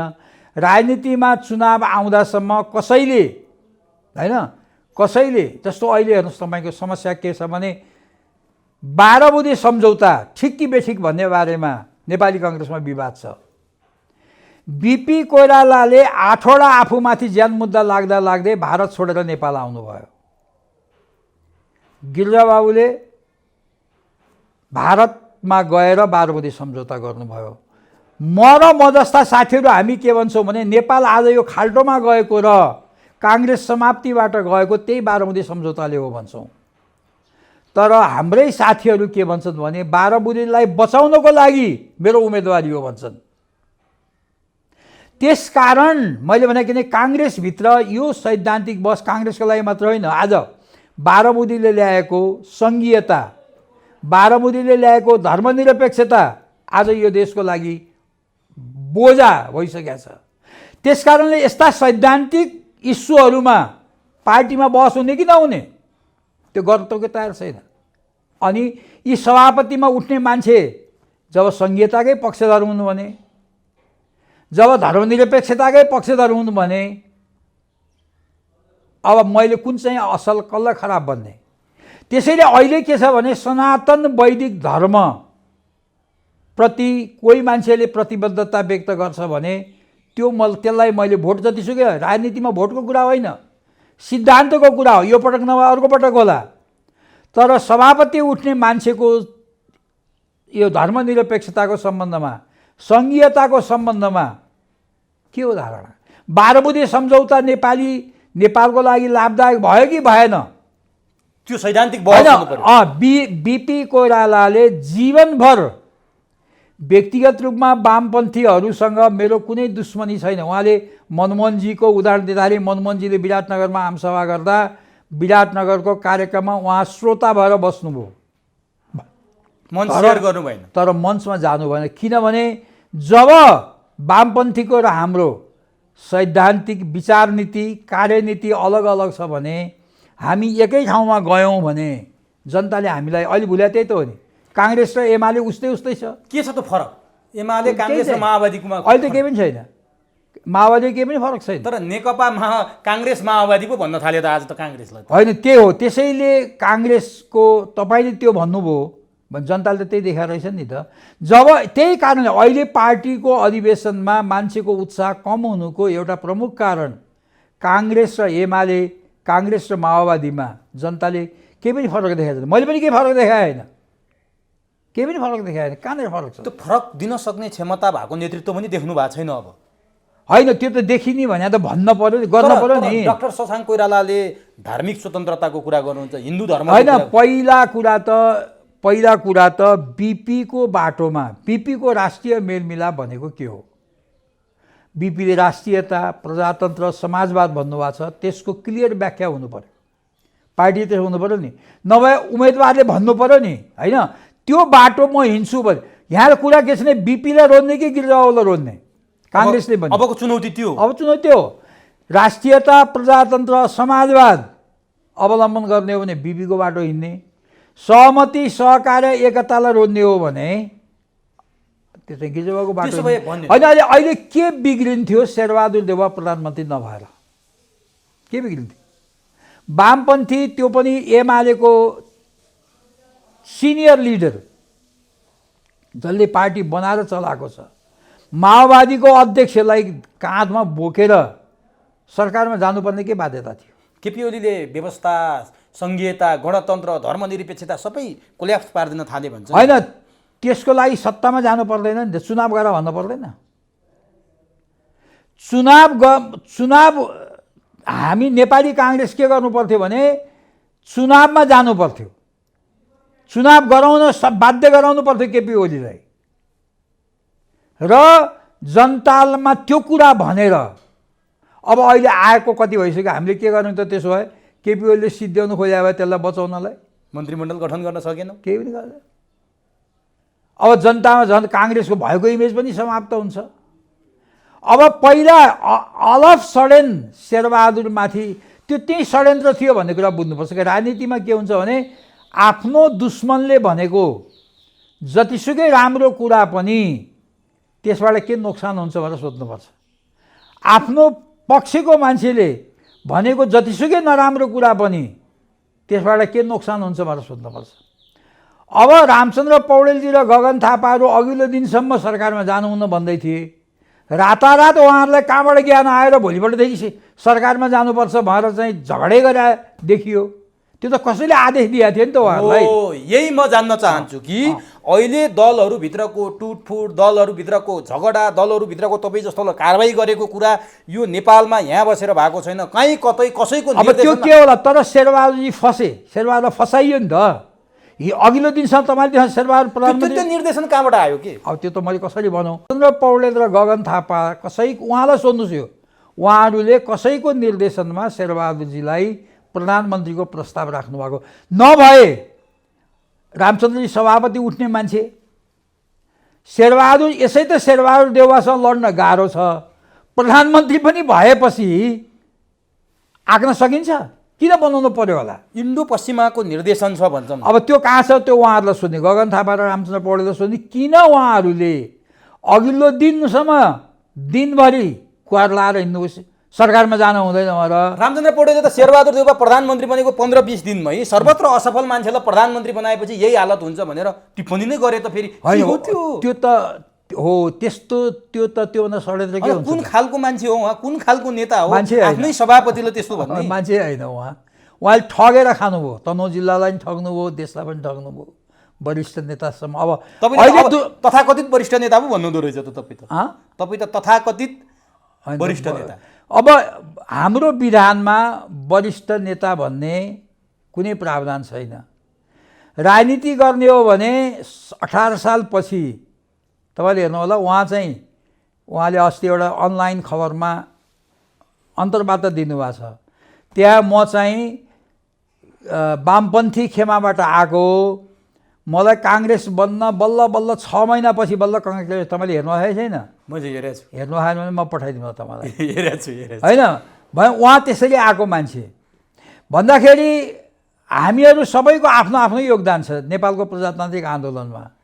र अझै भन्नुहुन्छ भने बिपीले आर्मी रिभोल्युसन गर्दा 29 साल 30 सालतिर उहाँहरू हुनुहुन्थेन त्यो आन्दोलनमा। हामी त बिपी कोइरालाको नीति निर्देशनलाई सिद्धान्तलाई सहज रूपमा स्वीकार गर्दै आएको मान्छे। कसरी त्यसकारणले सुन्नु न, त्यसकारणले उहाँलाई शेरबहादुरले टिको लगाइदिनु भयो त मैले कारण मान्न पर्छ। होइन यो कसरी भयो? तपाईँ बिपी कोइरालाको आर्म रिभोल्युसनबाट आएको मान्छे, काङ्ग्रेसको लागि तपाईँ सुरुदेखि रगत पसिना बगाएको, उहाँ चाहिँ 6 महिना लाग्यो काङ्ग्रेस हुन। उहाँले भने आज उहाँको हातमा पार्टी छ, तपाईँहरू यो अवस्थामा तपाईँ त्यो चाहिँ होइन, उहाँको हातमा पार्टी छ त अब त्यो चाहिँ पार्टीलाई उहाँको हातमा मैले नपठाउने कुरा भएन। तर कुरा के भने हाम्रो विधानमा कहीँ पनि वरिष्ठ नेता भन्ने पद छैन। शेरबहादुर टिको लगाइदिनु भयो। अब अहिले के हुँदैछ भन्नु होला भने अब यो अधिवेशनपछि यो सबैले माने सभापतिमा हारेको मान्छे जस्तो पहिला थिएन के। अब गिरिजाबाबुको विरुद्धमा चुनाव भयो, चिरञ्जीवी वागले लड्नुभयो, शेरबहादुर स्वयं लड्नुभयो, लड्नुभयो, भीमबहादुरजी लड्नुभयो, नरहरि आचार्य, रामहरि जस्तो आदर्शवान सिनियर मान्छे लड्नुभयो, वरिष्ठ नेता कोही पनि भएन। अहिले यो नै कन्स्पिरेसी थियो। यो चाहिँ के अरे जो वरिष्ठ नेता शेरबहादुरले बनाइदियो, अब त्यो अरू सबैले माने। अब के हुन्छ भने तपाईँले अस्ति एउटा सुन्नुभएको होला, माइन्ड गर्नुभएको छ कि छैन, अब यो अधिवेशनपछि गर्न हुन्छ कि हुँदैन थाहा छैन। गर्न खोजिएको चाहिँ के भन्नु होला भने जस्तो हाम्रो अहिले त्रय नेता भनेर बनाइयो, शेरबहादुर, रामचन्द्र र कृष्ण सिटौला। शेरबहादुरले थाहा नभएर बनाएको होइन। अब वास्तवमा केही दिन अगाडि विमलेन्द्र निधि, प्रकाश मान र शशाङ्क कोइराला त्रय नेता भनेर एक दुईवटा मिटिङ बस्यो। त यसको अर्थ के हो भने अब के हुन्छ परिणाम त्यो अहिले नभनौँ। यदि शेरबहादुरले जिते भने शेरबहादुरजी सर्वमान्य नेता हुन्छन्, अनि विमलेन्द्र, प्रकाशमान र शशाङ्क कोइराला वरिष्ठ नेता हुन्छन्, 3 जना। हेर्नुहोस्, अब त्यहाँ अलिकति निधिजीको कोइरालाहरूसँग अलिकति झगडा पनि छ। महेन्द्रनारायण निधिलाई गिरिजाबाबुले प्रधानमन्त्रीबाट रोक्नुभयो भनेर विमलेन्द्रजीले भनेर हिँड्नु भएको छ। त्यसको बदला पनि हुन्छ। अब त्यो 3टा नेतामध्ये विमलेन्द्र निधि अहिले उपसभापति भएको हुनाले सबभन्दा सिनियर उहाँ भयो। त्यसपछिको महामन्त्री प्रकाशमान उपसभापति भएको हुनाले दोस्रोमा प्रकाशमान हुन्छ, अनि शशाङ्क कोइराला तेस्रो दर्जामा हुन्छ। यसरी अलिकति कोइरालालाई बदला पनि भयो। र अब यो शेरबहादुरले जिते पनि हारे पनि अब पार्टीभित्रको सम्पूर्ण शक्ति चाहिँ विमलेन्द्र निधिको हातमा जान्छ र पुस्ता हस्तान्तरण पनि भयो। विमलेन्द्र, प्रकाशमान र शशाङ्कलाई त्रय नेता बनाएर राखेपछि पुस्ता हस्तान्तरण पनि भयो। त्रय नेताको ठाउँमा त्रय नेता भयो। हिजोको ठ्याक्कै त्यही आयो। को आए? बिपीको छोरा, गणेशमानको छोरा, महेन्द्र निधिको छोरा। कसले च्यालेन्ज गर्ने?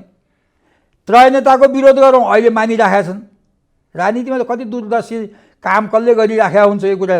त्यसैले अनि त्यसपछि अहिले मैले भनेको होइन 50 जना आउट हुन्छन्, त्यो आउटमा यी सबै पर्छन्। रामचन्द्र नि आउटमा पर्छ। यिनीहरू के गर्छन् त? कि त देवघाट जानु पर्यो, कि अर्को पार्टी खोल्नु पर्यो। भनेपछि रामचन्द्र पौडेलको राजनीति होइन, सबै उनको मात्रै किन कुरा गर्नुहुन्छ? यो 3 जना बाहेक अरू सबै 75 कटेका छन्। सबै मान्छेहरूसँग 14औं महाधिवेशन नै यिनीहरूको अन्तिम महाधिवेशन हुन्छ। अन्तिम महाधिवेशन हुन्छ र यसपछि यिनीहरूले या त अर्को पार्टी खोल्न पर्यो, या त कार्यकर्ता भएर बस्नु पर्यो। कार्यकर्ता त हुने कुरो यहाँ देवघाट जानु पर्यो, धर्मकर्ममा लाग्नु पर्यो। धर्मनिरपेक्षको दोष पनि छ नि, पैसा खाएर गऱ्यो के गर्यो भन्छन्। देवघाट गएर चाहिँ माला जपेर बसेपछि धर्मनिरपेक्षताको दोष पनि घट्छ। या त अर्को पार्टी खोल्नु पर्यो। त्यो सबैले यो पछि सबै भन्नाले रामचन्द्र पौडेल, शेखर त होइन होला। शेखर किन नहुने? शेखर ऊ के हुन्छ त? अरू त्रय नेता राख्दैन। सिटौला अहिले मिटिङमा त राखेन। सिटौला, रामशरण अर्जुनको त बाउ नेता नभए हुनाले मिटिङै बोलाएन। फेरि त्यहाँ नि काङ्ग्रेसमा त्यो पनि क्राइटेरिया चाहिने, सभापति मात्रै उम्मेदवार भएको भए नि। तपाईँले यो एकदम बडो अच्छा गम्भीर र गजबको कुरा गर्नुभयो। अब तर नेता होइन, अब त्यो हुने नै, सुन्नु न, त्यो हुँदा एउटा पुस्ता तल्लो पुस्तामा दिनु पर्यो भन्ने आवाज उठ्या। विमलेन्द्र, प्रकाशमान र शशाङ्कलाई त्रयनेता बनाइदिएर शेरबहादुरभन्दा पछि राखिदियो भने समस्या समाधान भयो कि तर यी तीनजना मिलेर एउटै सभापति बन्ने सम्भावना चाहिँ त्यो देख्नु चाहिँ छैन। त्यो बन्न गरेकै होइन कुरा ए तपाईँले भनेको यो ट्राइकाको लागि यसको लागि। त्यति अनि त्यसबाट सम्भवतः यी तिनैजना सभापतिमा उठ्छन् होला, सम्भवतः। अनि दोस्रो हुने चाहिँ एउटा छोड्छ, दोस्रो हुने चाहिँ एउटा आउँछ। दोस्रो त लड्न पायो नि त पहिलोसित। त्यो लडे नि केही भएन, लडे पनि। अनि यो अबको 5 वर्षको लागि चाहिँ नेपाली काङ्ग्रेसमा सर्वशक्तिमान विमलेन्द्र निधि हुन्छन्। सभापति जितुन् या हारुन्, त्यसैले उनी लड्छन्। म त्यति कुरा देउबासँगै लड्छन् उनी, लड्छन्। अब तपाईँले भनिदिनुहोस् त, केही दिन अगाडि रामचन्द्र पौडेलको पत्रकार सम्मेलन, बिपीको छोरा गणेशमानको छोरा, त्यसपछि गिरिजाप्रसादको छोरी राखेर, अनि शेखर कोइराला र गगन थापा पनि राखेर गरेको पत्रकार सम्मेलन चाहिँ केका लागि थियो त्यो? अब तपाईँले यत्रो महत्त्व दिनुभयो, मैले त हेर्दै हेरिनँ। त्यो हेर्नुहोस्, त्यो निरर्थक कुरा हो। त्यो रामचन्द्र पौडेलजीको सम्भवतः, मैले हेरिनँ, सम्भवतः उनले चाहिँ मेरो पक्षमा यतिका मान्छे छन् भनेर देखाउनको लागि अधिवेशन अगाडि नै त्यो सङ्केत दिनु। अहिले यो देखाउन खोज्या हो, तर यी मान्छे कोही पनि उनको पक्षमा हुँदैन। एउटा सम्भावना चाहिँ के छ भन्दाखेरि त्यो चाहिँ अब छैन जस्तो लाग्छ मलाई। प्रकाशमान, रामशरण र अर्जुनले रामचन्द्रलाई ब्याकिङ गरे भने इभा गर्दै त गर्दैन। यिनीहरूले भनेका छन्, तपाईँले भने जस्तै कुरा, एउटा छाता चाहिँ रामचन्द्र पौडेलको मुनि हामी बस्न सबै बस्न सजिलो हुन्छ। तर यी तीनजना बाघहरू बस्दैनन्, यति तीनजना हो। ए, कोइराला परिवारको साथ हुनेवाला छैन? हुँदैन। भनेपछि अब तपाईँ के देख्नुहुन्छ त, सभापतिका क्यान्डिडेट को हुन्छन् मैदानमा? होइन, अब त्यो चाहिँ भन्दा यो सबै उठ्न राखिराखेको छ। होइन, प्रकाशमानले राजनीतिमा त त्यस्तो त बोल्न हुँदैन नि त। म कुनै हालतमा फिर्ता हुन्न भनेर भनेछ। शशाङ्क कोइरालाले म कुनै हालतमा, शेखरले त्यसै भने भनेदेखि म को हुँ र यिनीहरूको भित्री कुरा थाहा पाएँ मात्रै। मैले भन्नु खोजेँ देउबा इतर समूहबाट एउटा उम्मेदवार बन्दैन। अनि सभापति कसले जित्ने देख्नुहुन्छ? अब त्यो त अहिले नभन्दा राम्रो हुन्छ। तर तपाईँलाई भित्रदेखि थाहा छ? मलाई थाहा छ। ल ठिक छ। अब काङ्ग्रेसको भविष्य यी यस्ताबाट तपाईँले अघि एउटा कुरा महत्त्व साथ एउटा कुरा भन्नुभएको छ, बिपीको राष्ट्रियता प्रजातन्त्र समाजवाद र गिरिजाप्रसाद कोइरालाको सहकार्य सहमति र एकता भन्नुभएको छ। यी दुईटा मध्ये एउटा बिपीको विचार बोक्यो भने काङ्ग्रेस रह्यो, होइन भने चिनको कुमिन्ताङ बन्छ।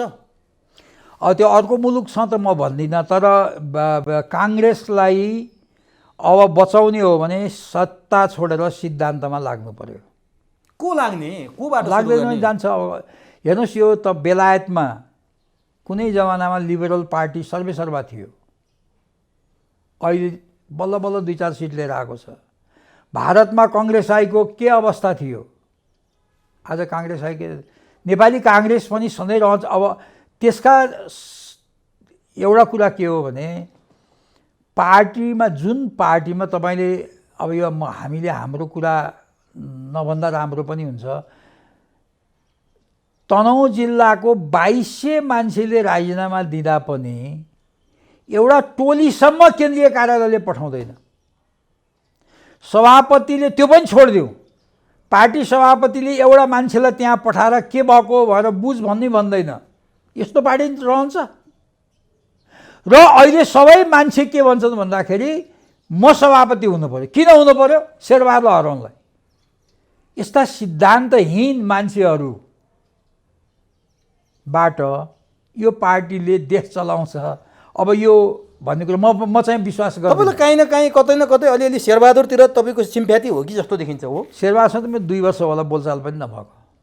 को त तपाईँको सिम्फ्याटी को प्रति? सिम्फ्याटी कसैसित पनि छैन। म त सिद्धान्तप्रति। भने तनहुँमा तपाईँको 2200-2300 मान्छे नआएपछि सबैभन्दा बढी घाटा कुन समूहलाई कसलाई हुन्छ? त्यो त उनीहरूले मूल्याङ्कन गरे होला। यहाँ के कस्तो छ भन्नु होला भने, चुनावमा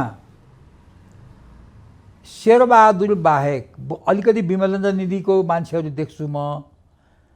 यो चुनाव कस्तो हुनुपर्छ भने, चुनावमा सभापति जित्ने मान्छेले 77 जिल्लाको सभापतिको उम्मेदवार बनाउनुपर्छ। यी कसैले बनाएको छैन। म चाहिँ भेट हुन्छ नि, उनी कतिपय कुरामा सहयोग गर्नुपर्ने होला, क्रियाशील सदस्यमा समस्या परेको थियो होला, कोही अब यहाँ जो सभापति छन् तिनीसँग चिन्जान हुने एउटा कुरा भयो। तीभन्दा अरू पनि त आउँछन् होला नि सभापति भएर। सभापति हुने मान्छेले 77 जना सभापतिको उम्मेदवार हारे पनि जिते पनि बनाएर अनि जिल्लाबाट महाधिवेशन प्रतिनिधिहरू म्याक्सिमम लिएर आऊ भन्नु पर्यो। त्यो त कसैले भने हैन। अनि यस्ताले चुनाव लडेर चुनाव जित्छन्। त्यसो भए म काङ्ग्रेसको अन्तिम प्रश्न तपाईँले सोध्छु। काङ्ग्रेस जटिल मोडमा छ, तपाईँले भनिरहनु भएको छ, सकिने मोडमा छ, तपाईँले भनिरहनु भएको छ। बिपीको विचार सिद्धान्त र व्यवहार बोकेन भने काङ्ग्रेस सकिन्छ, त्यही बाटोमा छ। 15औं महाधिवेशनमा काङ्ग्रेसको हालत के हुन्छ 15औं महाधिवेशनमा आइपुग्दा? होइन, यो पार्टी त के हुन्छ भने यस्तै अब मान्छेमा के हुन्छ भने अब आउने निर्वाचनमा काङ्ग्रेसले एकलौटी अब बहुमत त ल्याउने यो संविधानमै व्यवस्था छैन। यो संविधान बहुमत कसैको अहिले पनि दुईटा पार्टी मिलेर आएको, अहिले देखिहाल्नुभयो। अब लार्जेस्ट पार्टी काङ्ग्रेस बनिदियोस् भन्ने नेपाली जनताको चाहना छ। तपाईँको पनि छ? होइन, Congress democratic party BP Koirala यो व्यक्ति खराब होला नि। काङ्ग्रेस पार्टीसँग त मेरो कुनै असहमति छैन नि त। मेरो शेरबहादुरसँग असहमति होला, रामचन्द्रसँग असहमति होला, शशाङ्कसँग होला, शेखरसँग होला, किसिम सिटोलासँग होला, तर पार्टीसँग त नेपाल मेरो मान्यता त काङ्ग्रेस रहेन भने प्रजातन्त्र रहँदैन, प्रजातन्त्र रहेन भने नेपाल रहँदैन भन्ने मेरो मान्यता हो। तर त्यतै जाँदैछ दिशा त। अब गयो भने मैले त के गर्न सक्दिनँ। त्यसकारण काङ्ग्रेस नराम्रो होस् त म भन्न सक्दिनँ नि, कसले भन्छ? व्यक्ति नराम्रो होला। तर अब यसको लागि यो चुनाव भन्ने चिज के हुन्छ भने 56 सालको चुनाव मैले गराएको, गिरिजाबाबु प्रधानमन्त्री हुनुहुन्थ्यो, बहुमत आयो। बहुमत कसरी आउँछ चुनावमा भन्ने कुरा त्यो सबैले जान्ने कुरा होइन। अब यदि यो मान्छेहरूको चाहना, पार्टीका मान्छेहरूको चाहना के हुन्छ, सबैले पद पाउँछ भन्ने छैन। मलाई के भन्थे, पहिला हाम्रो पार्टी झगडा भएर चाहिँ जाँदाखेरि गाउँ गाउँमा बुढाहरूले के भन्थे भने, मलाई त्यो असाध्य अहिले पनि सम्झन्छु, हामीलाई केही चाहिए छैन, हामीलाई प्रधानमन्त्री पनि चाहिए छैन, मन्त्री पनि चाहिए छैन, सांसद पनि चाहिए छैन, हामीलाई तपाईँहरू नै हुनुहोस्। तर तपाईँहरू सरकारमा हुनुभयो भने सदरमुकाममा जाँदा सिडिओले हामीले नमस्ते गर्छ काङ्ग्रेस पार्टीको भनेपछि, त्यो गौरव हामीलाई हुन्छ। अहिले तपाईँहरू सरकारमा हुनुहुन्न, हामीलाई कसैले टेर्दैन। त्यस कारणले यो एउटा तपाईँले पनि बारम्बार त्यही सोधिरहनु भएको छ, सत्तामा जाने मात्रै कुरा राजनीति हुँदैन, सबैको चाहनामा सत्तामा जाने पनि हुँदैन फेरि। तर मान्छेलाई के छ भने काङ्ग्रेस गइदियोस् सत्तामा, तर काङ्ग्रेसले राम्रो गरिदियोस् भन्ने भावना छ। यसपालि सत्तामा काङ्ग्रेस गयो, काङ्ग्रेस जन कोही पनि खुसी देखिँदैन हो। त्यसैले गलत भएछ। अब त्यसमा मूल्याङ्कन हुँदैन। तपाईँले भनेको कुरा सत्य हो भने त काङ्ग्रेस पार्टीभित्र त काङ्ग्रेस शेरबहादुर देउवालाई षड्यन्त्रमूलक तरिकाबाट त्यहाँ लैया छ। हेर्नुहोस्, र अहिले तपाईँले भन्नुभयो रामचन्द्र पौडेल र गगन थापाहरूले रातौँ रात किन शेरबहादुरलाई प्रधानमन्त्री हुनुपर्छ भने भइसकेपछि किन यसरी निन्दा गर्दैछन्? दुवैले निन्दा गर्दैछन्। किन गर्दैछन्? हिजो गगनले गरे, अस्ति रामचन्द्रले गरे भन्दाखेरि अब यो कन्सपिरेसीमा शेरबहादुर फसिसक्यो। त्यो थाहा छैन उनलाई। अब त्यो निस्कन नसक्यो भने काङ्ग्रेसै निस्कँदैन नि त। यिनीहरूलाई त यो के हुँदो रहेछ भने अब शेरबहादुर बिग्रियो भने हामी सप्रिन्छौँ भन्ने छ होला, त्यो हुँदैन। के छ यिनीहरूको? काङ्ग्रेस सपार्ने हो कि काङ्ग्रेस बिगार्ने हो त? अनि यिनीहरू सब व्यक्तिगत स्वार्थमा लागेका मान्छेहरू, यिनीहरूको कुनै योगदान पनि अब यो काङ्ग्रेस सपार्ने कुनै एउटा बुद्धि क्षमता भएर गरे होइन। यिनीहरूलाई व्यक्तिगत स्वार्थको कारणले शेरबहादुर सिद्धियो भने म हुन्छु भन्ने, त्यसरी त हुँदैन नि। त्यसो भए यो काङ्ग्रेस, तपाईँसँगको कुरा गर्दा मैले के कन्क्लुजन निकालेँ भने काङ्ग्रेस मरिसकेको छैन, काङ्ग्रेस भेन्टिलेटरमा छ। अब त्यो भेन्टिलेटरमा पुगेको काङ्ग्रेसलाई सुनपानी छर्केर सञ्जीवनी चाहिँ के हुनसक्छ? त्यो भन्दा पनि के छ भने काङ्ग्रेस एक्सिडेन्टमा छ अहिले। एक्सिडेन्टमा राम्रो उपचार भयो भने काङ्ग्रेस बाँच्छ, होइन भने मर्छ। एक्सिडेन्टमा परेको मान्छे त उपचार पाएन भने के हुन्छ? ब्लिडिङ हुन्छ बढ्ता। ब्लिडिङ रोक्यो भने बाँच्छ, तर उपचार भएन भने रगत बगिरहन्छ, मर्छ। अनि उपचार तपाईँले सही होला जस्तो होइन, उपचार त पहिला त के हुनु पर्यो भने रियलाइजेसन हुनु पर्यो। हस्पिटल लैजाने तयारी त गर्दैछन् है? होइन, रियलाइजेसन हुनु पर्यो। रियलाइजेसन भनेको कहीँ विगतको चुनावमा के भयो त? एउटा त सत्य कुरा के हो भने टिकट वितरणमा पैसा त खाएकै हो, कतिजनाको नाम चाहिन्छ म दिन्छु होइन। कोले खाए? होइन त्यो अब उनी खान्दै सबैले खाए नि। अस्ति तपाईँले सुन्नुभयो, तपाईँले लेख्नुभयो होला, प्रदेश सभाको चुनावमा तनहुकै डुवाटे विश्वकर्मा बिचरा मन्त्री हुन शपथ दौरा सुरुवाल लाएर बाटा गएको मान्छे बाटोबाट फर्कियो। त्यो त रामचन्द्र पौडेलको समूह भावनाले नपरे अरे नि त नि। होइन, त्यो चाहिँ यहाँ केन्द्रमा कसले कसले खाए, 2जनाले पैसा खाएर उसको नाम काट्यो भने व्यापक हल्ला छ, त्यसो खण्डन गर्दैन। अनि के गर्नु छ? हामीले त हामीसँग साक्षी राखेर पैसा खाने त होइन नि त।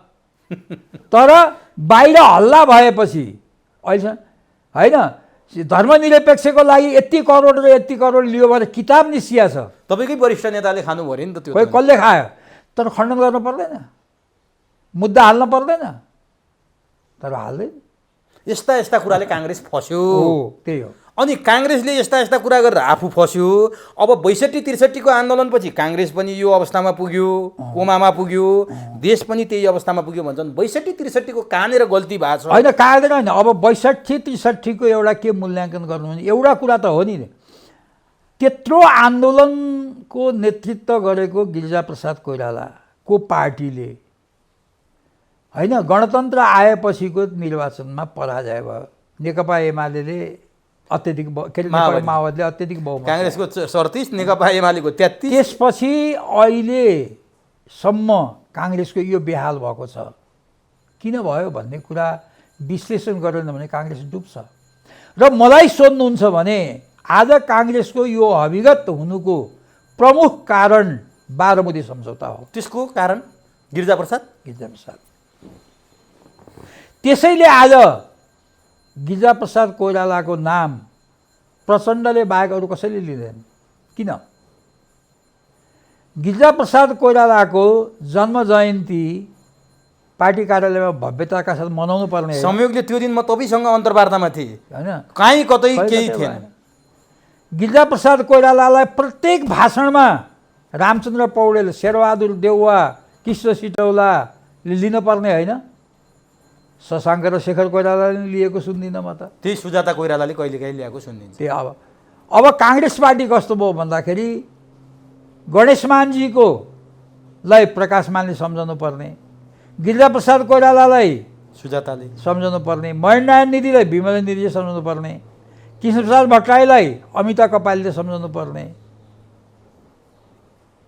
बिपीलाई सम्म अहिले यो हामीले यो बिपी विचार राष्ट्रिय समाजले पेलेपछि बिपीको सम्म अहिले चाहिँ त्यो केही वर्ष मनाएन, त्यहाँ माल्यार्पण गर्ने मात्रै कार्यक्रम हुन्थ्यो। अहिले चाहिँ बिपीको कार्यक्रम चाहिँ अहिले एउटा हुन थालेछ।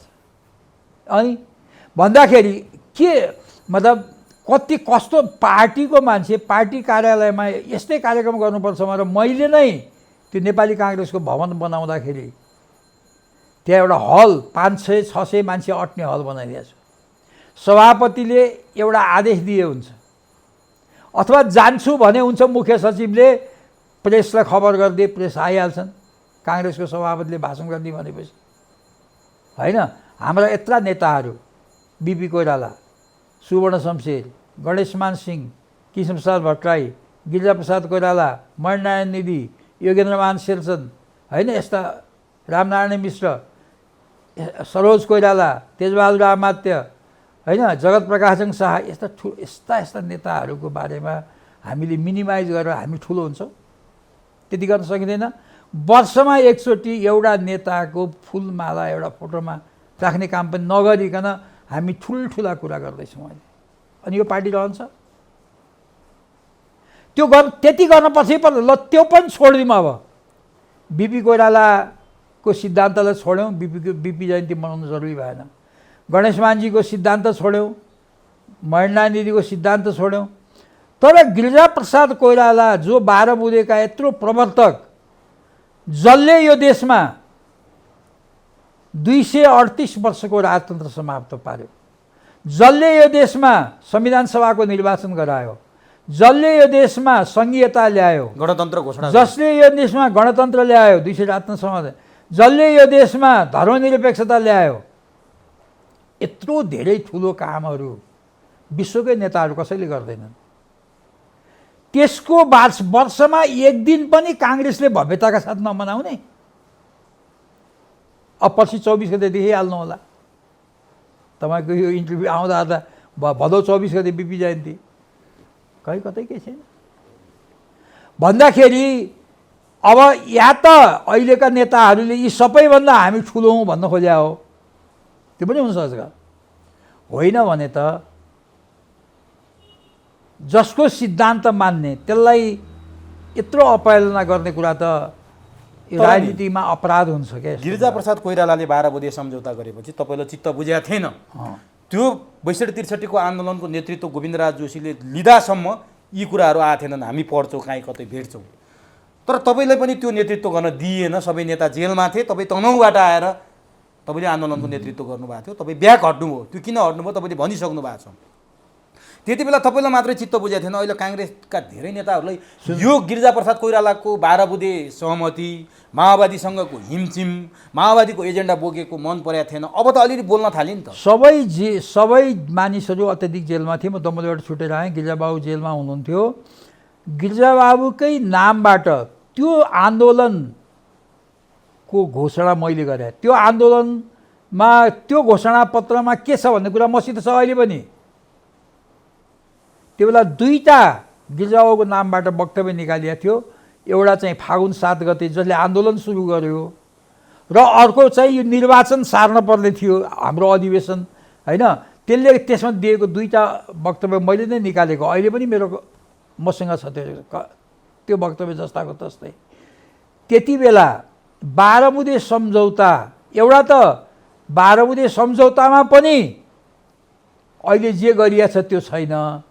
अर्को त्यो गिरिजाप्रसाद कोइरालाको नामबाट सुरु भएको जो आन्दोलन थियो, त्यो आन्दोलनमा अहिले व्यवस्था, संविधानमा व्यवस्था गरिएका कुनै पनि कुराहरू त्यो कहाँबाट के गडबड भयो त आज तपाईँले भनिदिनुपर्छ।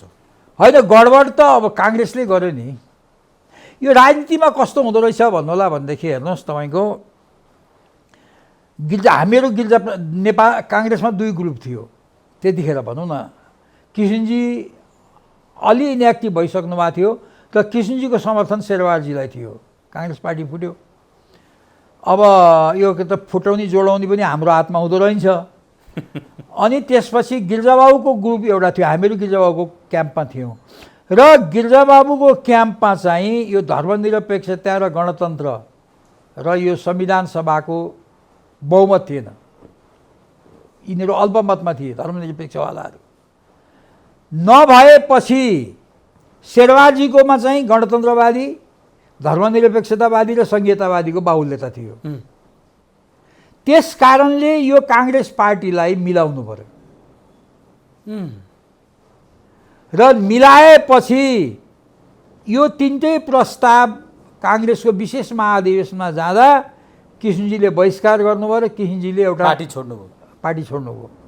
अहिले त्यो बेला सुन्नुहोस्, त्यस कारणले अब यो डिजाइन कतिपय कुराहरू हामी बोल्न पनि सक्दैन थियौँ, म पनि सक्दैन थिएँ। तर के हो भने यो 2टा पार्टी पनि केही प्रयोजनको लागि बनाइया रहेछ, अनि यो अहिलेको व्यवस्था ल्याउनको लागि यो 2टा पार्टी मिलाइया रहेछ।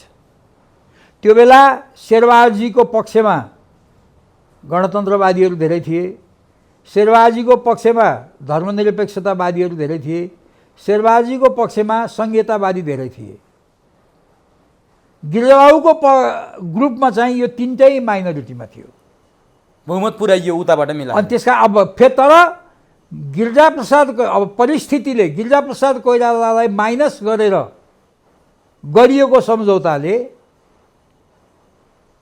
त्यो सोचेअनुसार परिणाम आउँदैन थियो। त्यस कारणले गिरिजाप्रसाद कोइरालालाई यो सबै कुरोमा 12 बुँदेमा सही गराउनै पर्ने। सही गराउनको लागि शेरबहादुरको काङ्ग्रेस र गिरिजाप्रसाद कोइरालाको काङ्ग्रेस मिलाउनै पर्ने। तर सही गरेपछि मिल्या हो नि त काङ्ग्रेस त? होइन, काङ्ग्रेस तयारी हो नि त। काङ्ग्रेस कार्य समितिमा कसरी त्यो धामस धर्मनिरपेक्षताको पक्षमा गयो, यो धेरै कथाहरू, धेरै लामो छ, अहिले भ्याइँदैन। तर यो आजको परिस्थितिमा लानको लागि यो काङ्ग्रेस एक हुनु जरुरी थियो। तर गिरिजाप्रसाद कोइराला बाध्य भए हुन् कि गिरिजाप्रसाद कोइरालालाई थाहा हुँदा यो गरे हुन् कि, अथवा गणतन्त्रपछिको प्रथम राष्ट्रपतिको लोभमा यो कुरा भएको हो। अब त्यो त अब नसुन्या कुरो राजनीतिमा भन्न हुँदैन।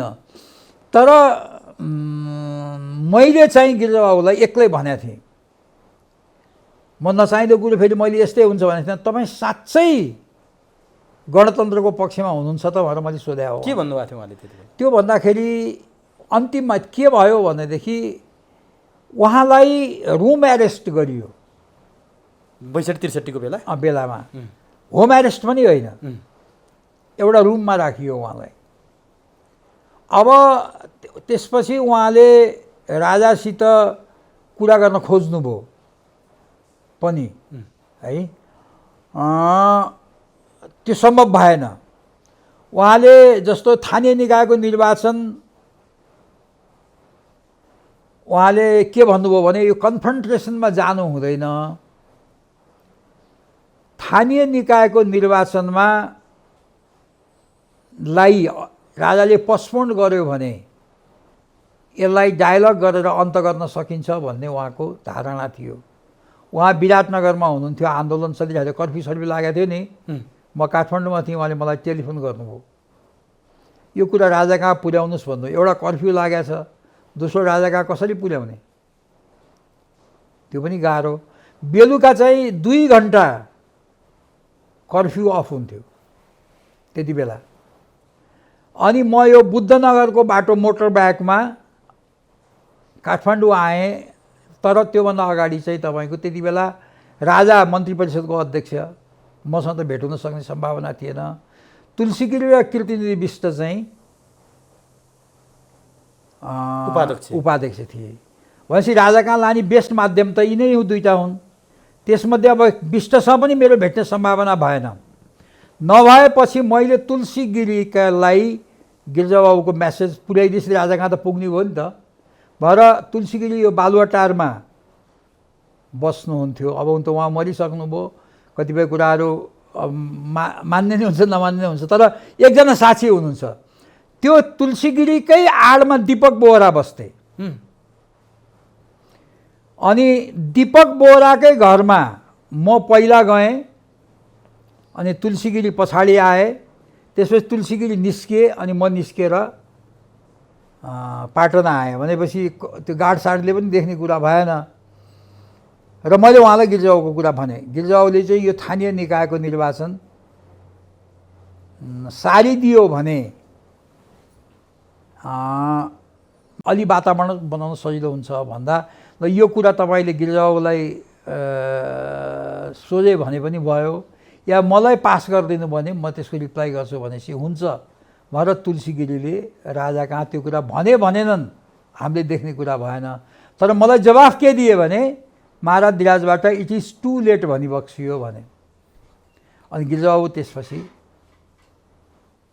क्रुद्ध भएको कारण तर तपाईँ मतलब यसको कारण के भने गिरिजाबाबु चाहिँ मेलमिलाप सहमतिमा टुङ्ग्याउनको लागि प्रयासरत हुनुहुन्थ्यो। त्यो चाहिँ केही नलागेपछि माओवादीको कोर्टमा पुग्नुभयो, त्यसपछि माओवादीको कोर्टमा जानुभयो। तर तपाईँ पनि त्यसको महत्त्वपूर्ण भूमिकामा त हुनुहुन्थ्यो नि, माओवादीसँग दिल्लीमा गएर भेटघाट गर्ने। म त गिरिजाबाबुको म त एउटा नजिकमा बसेको हुनाले बिपी कोइरालाको पालादेखि गिरिजाबाबुको कोइराला परिवारसँग नजिक भइयो। अब काङ्ग्रेसमा क्रियाशील हुँदा त्यसको पनि योगदान होला। अनि जब यो सब कुराहरू भइसकेपछि अब अलिकति समय अगाडि पछाडि कता के भयो, गिरिजाबाबुले प्रचण्डसँग कुरा गर। अब राजा नै नलागेपछि त अब राजासँग उपाय नभएपछि राजासँग धेरै कोसिस गर्नुभएको उहाँले। यो चाहिँ म इमान्दारीका साथ मैले भन्नुपर्छ। मैले तुलसी गिरीको कुरा दिपक बोहरालाई सोध्नुहोस्, यो कसैलाई थाहा छैन, मैले आज तपाईँलाई भने। के राजा पनि प्रचण्डसँग नजिक हुन खोजिरहेको थिए र अब त्यो थाहा भयो, त्यस्तो हाइपोथेटिकल कुरा गर्न भएन। अब त्यही प्रचण्ड के चाहन्थे त राजा खासमा? अब राजाले काङ्ग्रेस चाहँदैनथे। अब अरू को चाहन्थे? काङ्ग्रेसले पनि राजा नचाहेको हो त्यसपछि? अब होइन, त्यसपछि गिरिजाबाबुले जब सबै प्रयत्न विफल भयो, अहिले पनि तपाईँको सुजाताको घरमा यो सूर्यबहादुर थापा नै प्रधानमन्त्री थिए। गिरिजाबाबुले के भन्नुभयो भने मैले नै पशुपति भक्त महर्जनलाई टेलिफोन लगाएको, पशुपति महर्जन अहिले पनि जीवित छन्। अब त्यो बेला राजासँग सिधै कुरा नहुने, यो काङ्ग्रेस पार्टीभित्र राजा चाहिँ शेरबहादुर देउवालाई प्रधानमन्त्री बनाएर काङ्ग्रेसभित्र खेल्न खोज्ने। अनि गिरिजाले के भन्नुभयो भनेदेखि यस्तो काम गर्न भएन, काङ्ग्रेसभित्र राजाले खेल्न भएन भनेर पशुपति महर्जनलाई म राजासँग कुरा गर्न मैले भने है, त्यो चाहिँ उहाँले भने होइन, गिरिजाबाबु राजासँग कुरा गर्न चाहनुहुन्छ, हामी सँगै थियौँ सुजाताको घरमा भन्दाखेरि, खुम्बाजी पनि हुनुहुन्थ्यो, हामी थियौँ भनेर भन्दाखेरि पशुपति भक्त महर्जनले अब महाराज धिराजलाई भेट्नको लागि निवेदन दिनुपर्छ, नभए टेलिफोन मात्र सम्भव छैन भनेपछि त्यो पनि ब्रेक लाग्यो। त्यो पनि ब्रेक। अब त्यसो भए अब म अन्तिममा छु, यो 12 बुँदेले गर्दा देशै सङ्कटमा, तपाईँसँग जति कुरा गरेँ नसकिने भयो, धेरै लामो भयो, अब यसलाई कसरी बिट मारो भने अर्को पटक फेरि कुरा गरौँला। यो 12 बुँदे जुन तरिकाको विष भएको छ नि आज सबै मान्छेलाई, माओवादीलाई पनि यो घाँडो भएको जस्तो देखिन्छ, काङ्ग्रेसलाई त घाँडो भइहाल्यो, एमालेलाई त्यस्तै छ, राजालाई झन् यो मान्ने हुने कुरो भएन। तपाईँले भारतमा गएर माओवादीलाई भेटेर यदि सहमति भइदिएको भए यो अवस्था आउँथ्यो कि आउँथेन? तपाईँको हातबाट कसरी यो अरूको हातमा पुग्यो? यस्तो भयो हेर्नुहोस्, त्यो बेला यतापट्टि शेखर कोइराला र म, उतापट्टि बाबुराम भट्टराई, कृष्णबहादुर महरा र देव गुरुङ, हामी त सबै जीवित छौँ। हाम्रो बिचमा 2 राउन्ड 6-6 घन्टा कुरा भयो दिल्लीमा र माओवादीहरू नेपाल फर्किसकेपछि चाहिँ त फेरि भारतमा जाने परिस्थिति नहोस् भन्ने उनीहरूको एउटा अडान थियो। त्यसपछि सेनालाई पार्लियामेन्टको मातहतमा राख्ने हो भने अरू कुरा यही 47को संविधानमा मिलाउँदा हुन्छ भन्ने कुरामा हाम्रो सहमति भएको। माओवादी पनि सहमत थियो। माओवादी भने त्यो प्रचण्डकै निर्देशनमा यो अब प्रचण्डको निर्देशन थिएन, हाम्रो थाहा भएन, यो वार्ता टोली र हाम्रो विचार। अब त्यो कुरा लिक भयो। राजनीतिमा के हुन्छ भने रणनीति एक्सपोज भयो भने त्यसको भ्यालु 0 हुन्छ। हाम्रो रणनीति माओवादीसँग मिलेर देशमा शान्ति सुरक्षा शान्ति कायम गर्ने, त्यहाँ राजा पनि अड्थे, माओवादी पनि अड्थे, काङ्ग्रेस पनि अड्थ्यो, आज जस्तो यो केही पनि हुन्थेन भन्ने सोचाइ राखेको त्यो कुरा फेल भयो हैन, फेल भयो। अब यो डिजाइनमा गिरिजाबाबुले टुडी खेलमा तपाईँहरूलाई थाहा छैन भाषण गर्नुभयो, यदि माओवादीहरू सम्झौता गर्न चाहन्छन् भने 7 दिनभित्र यसको प्रतिक्रिया म चाहन्छु भन्नुभयो। माओवादीले 7 दिनभित्र प्रतिक्रिया दिए अनि वार्ता भयो। सुन्नुहोस्, राजनीतिमा यस्ता कुराहरू हुन्छ, जो देखिन्छ त्यो हुँदैन, जो हुन्छ त्यो देखिँदैन है। अब त्यो कुरा त शङ्का पायो नि त हैन। अब इन्डियामा पनि त्यत्रो वर्ष यो कुरा इन्डियाले चित्त बुझेन कि तपाईँले? होइन, अब कल्ल चित्त बुझेन, तर माओवादीको र हामीहरू बाहेक अरूलाई चित्त बुझेन र यो फेल हो।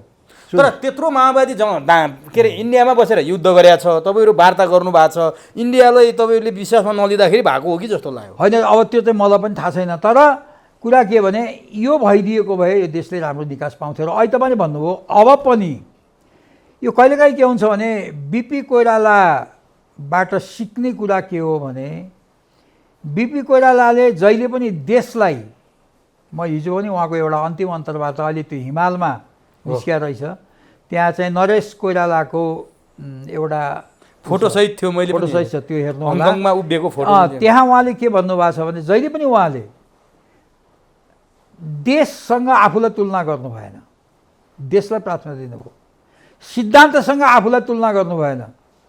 आफू जेसुकै हुँ, सिद्धान्तलाई उहाँ त बिपी कोइराला त कति दुःख पाउनु भएको छ त्यो मान्छेले कल्पना गरे भन्दा बढी गणेशमानजी भन्नुहुन्थ्यो, बिपी कोइरालाले चाहेको भए या राष्ट्रवादी मात्रै भएको भए पनि आजीवन प्रधानमन्त्री हुन्थ्यो, प्रजातन्त्रवादी मात्रै भएको भने आजीवन प्रधानमन्त्री हुन्थ्यो। यो राष्ट्रवादी र प्रजातन्त्रवादी दुईटै हुन खोज्दा बिपी कोइरालाले दुःख पाए भन्नुहुन्थ्यो गणेशमानजीले। बिपी कोइरालाले जीवनभर दुःखको लागि उहाँले कुनै उ गर्नु भएन, राष्ट्रियता, प्रजातन्त्र, समाजवादलाई, सिद्धान्तलाई प्राथमिकता दिनुभयो। र काङ्ग्रेसभित्र पनि अहिले त्यही कुरा, यदि यो देशलाई निकास दिने हो भने राजनीतिमा कसैलाई पनि दुश्मन बनाउनु हुँदैन हैन। एउटा कुरा के हो भन्दाखेरि जेसुकै भए पनि माने मान्छेलाई गतिविधिको आधारमा मूल्याङ्कन गर्नुपर्छ हैन। हिजो कुनै जमानामा काङ्ग्रेस अल इन अल थियो नि त।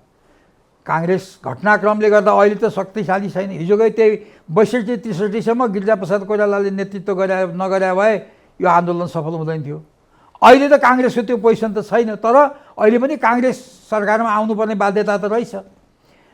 त्यस्तै के भन्दाखेरि परिस्थितिले माओवादीको 238 सिटाको माओवादी आज यो हाल भएको छ, 2/3 ल्याएको एमालेको आज यो हाल भएको छ भन्दा राजनीतिमा अछुत कसैलाई पनि गर्नुहुन्न। म चाहिँ तपाईँको अहिले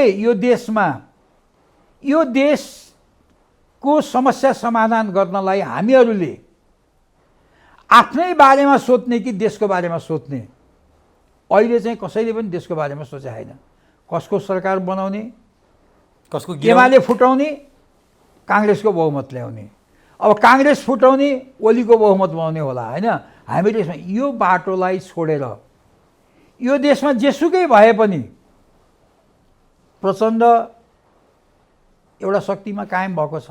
व्यक्ति चाहिँ होइन, पार्टीको हैसियत कति होला के होला, माधव नेपाल, केपी ओली, शेरबहादुर देउवा, नेपाली काङ्ग्रेस, एमाले र माओवादी त तीनटा शक्ति त हो यो देशको होइन। अब यो तीनटा शक्तिले, यो तीनटा दलका नेताहरू बसेर अब अहिले बाह्रमुरीको बारेमा कुरा उठेको छ। बाह्रमुरी अहिले वक्तव्य निकाल्यो सरकारले, बोल्नै पाइँदैन र बोल्यो भने कारवाही हुन्छ, त्यस्तो पनि हुन्छ हो कि त्यो त डेमोक्रेसी। अब यो पहिला त यो तीनटा पार्टी जसको 62-63को आन्दोलनमा महत्त्वपूर्ण भूमिका छ, 3-4वटा समस्याहरू छन् यहाँ। समग्रमा 12 बुँदे नै हो, धर्मनिरपेक्षताको समस्या छ नि त। काङ्ग्रेसमै गएको महासमितिमा 800-900 मान्छेहरूले लिखित रूपमा प्रस्ताव दिएका छन्। कति दिन त्यसलाई 14औं महाधिवेशनमा व्यापक उठ्ने सम्भावना होइन, उठ्ला नउठ्ला कति दिन त्यसलाई रोक्ने होइन। संहिताकै बारेमा पार्लियामेन्टभित्रै बसेका चित्रबहादुर केसीदेखि लिएर हिजो तकको मधेसवादी एउटा दलको नेताले पनि यो भारी बोक्न सकिँदैन भनेर दिएछ नि मैले। यो संहिताको बारेमा अब हामीले गरे भनेर त भएन नि। र धर्मनिरपेक्षताको बारेमा, संहिताको बारेमा आज तपाईँको सडक साँच्चै भन्नुहुन्छ भने काङ्ग्रेस, एमाले र माओवादीको भन्दा जुलुस सानो होला, तर गणतन्त्र चाहिँदैन, राजतन्त्र चाहियो भन्ने पनि त एउटा जनमत देखिएको छ। उनीहरूलाई पेलेरै राजतन्त्र ठिक छ या बेठिक छ भन्ने कुरा एउटा प्रक्रियामा लगेर टुङ्गो लाउनु परेन र। समस्याहरू छन् नि यो देशमा, गणतन्त्रकै समस्या भयो, संहिताकै समस्या भयो, धर्मनिरपेक्षताकै समस्या भयो, 12 बुँदेकै कुरा के हो होइन। त यो सब र यस्ता कति अरू कुराहरू छन्, त्यो सबैलाई निराकरण गर्ने के हो त बाटो? मै ठिक छु मात्रै भनेर त हुँदैन नि त। के छ त त्यसको होइन, त्यसलाई त जो मान्छेहरू यो देशमा शक्ति, मसँग त शक्ति छैन, मैले होल्ड गर्ने कुरा र गफ लाएर त भएन नि त, तर शक्ति भएको मान्छे जसले यो विचारधारालाई अगाडि ल्याइराखेको छ तिनको बिचमा त यो बारेमा 1 मिनट पनि छलफल नगर्ने भनेपछि राज संस्थाको बारेमा पनि अब छलफल हुनुपर्छ। अब यो जुन सडकमा देखिएको छ, अब यसलाई खालि पैसा दिएर ल्याइएको जुलुस मात्रै भनेर त पुग्दैन जस्तो लाग्छ मलाई।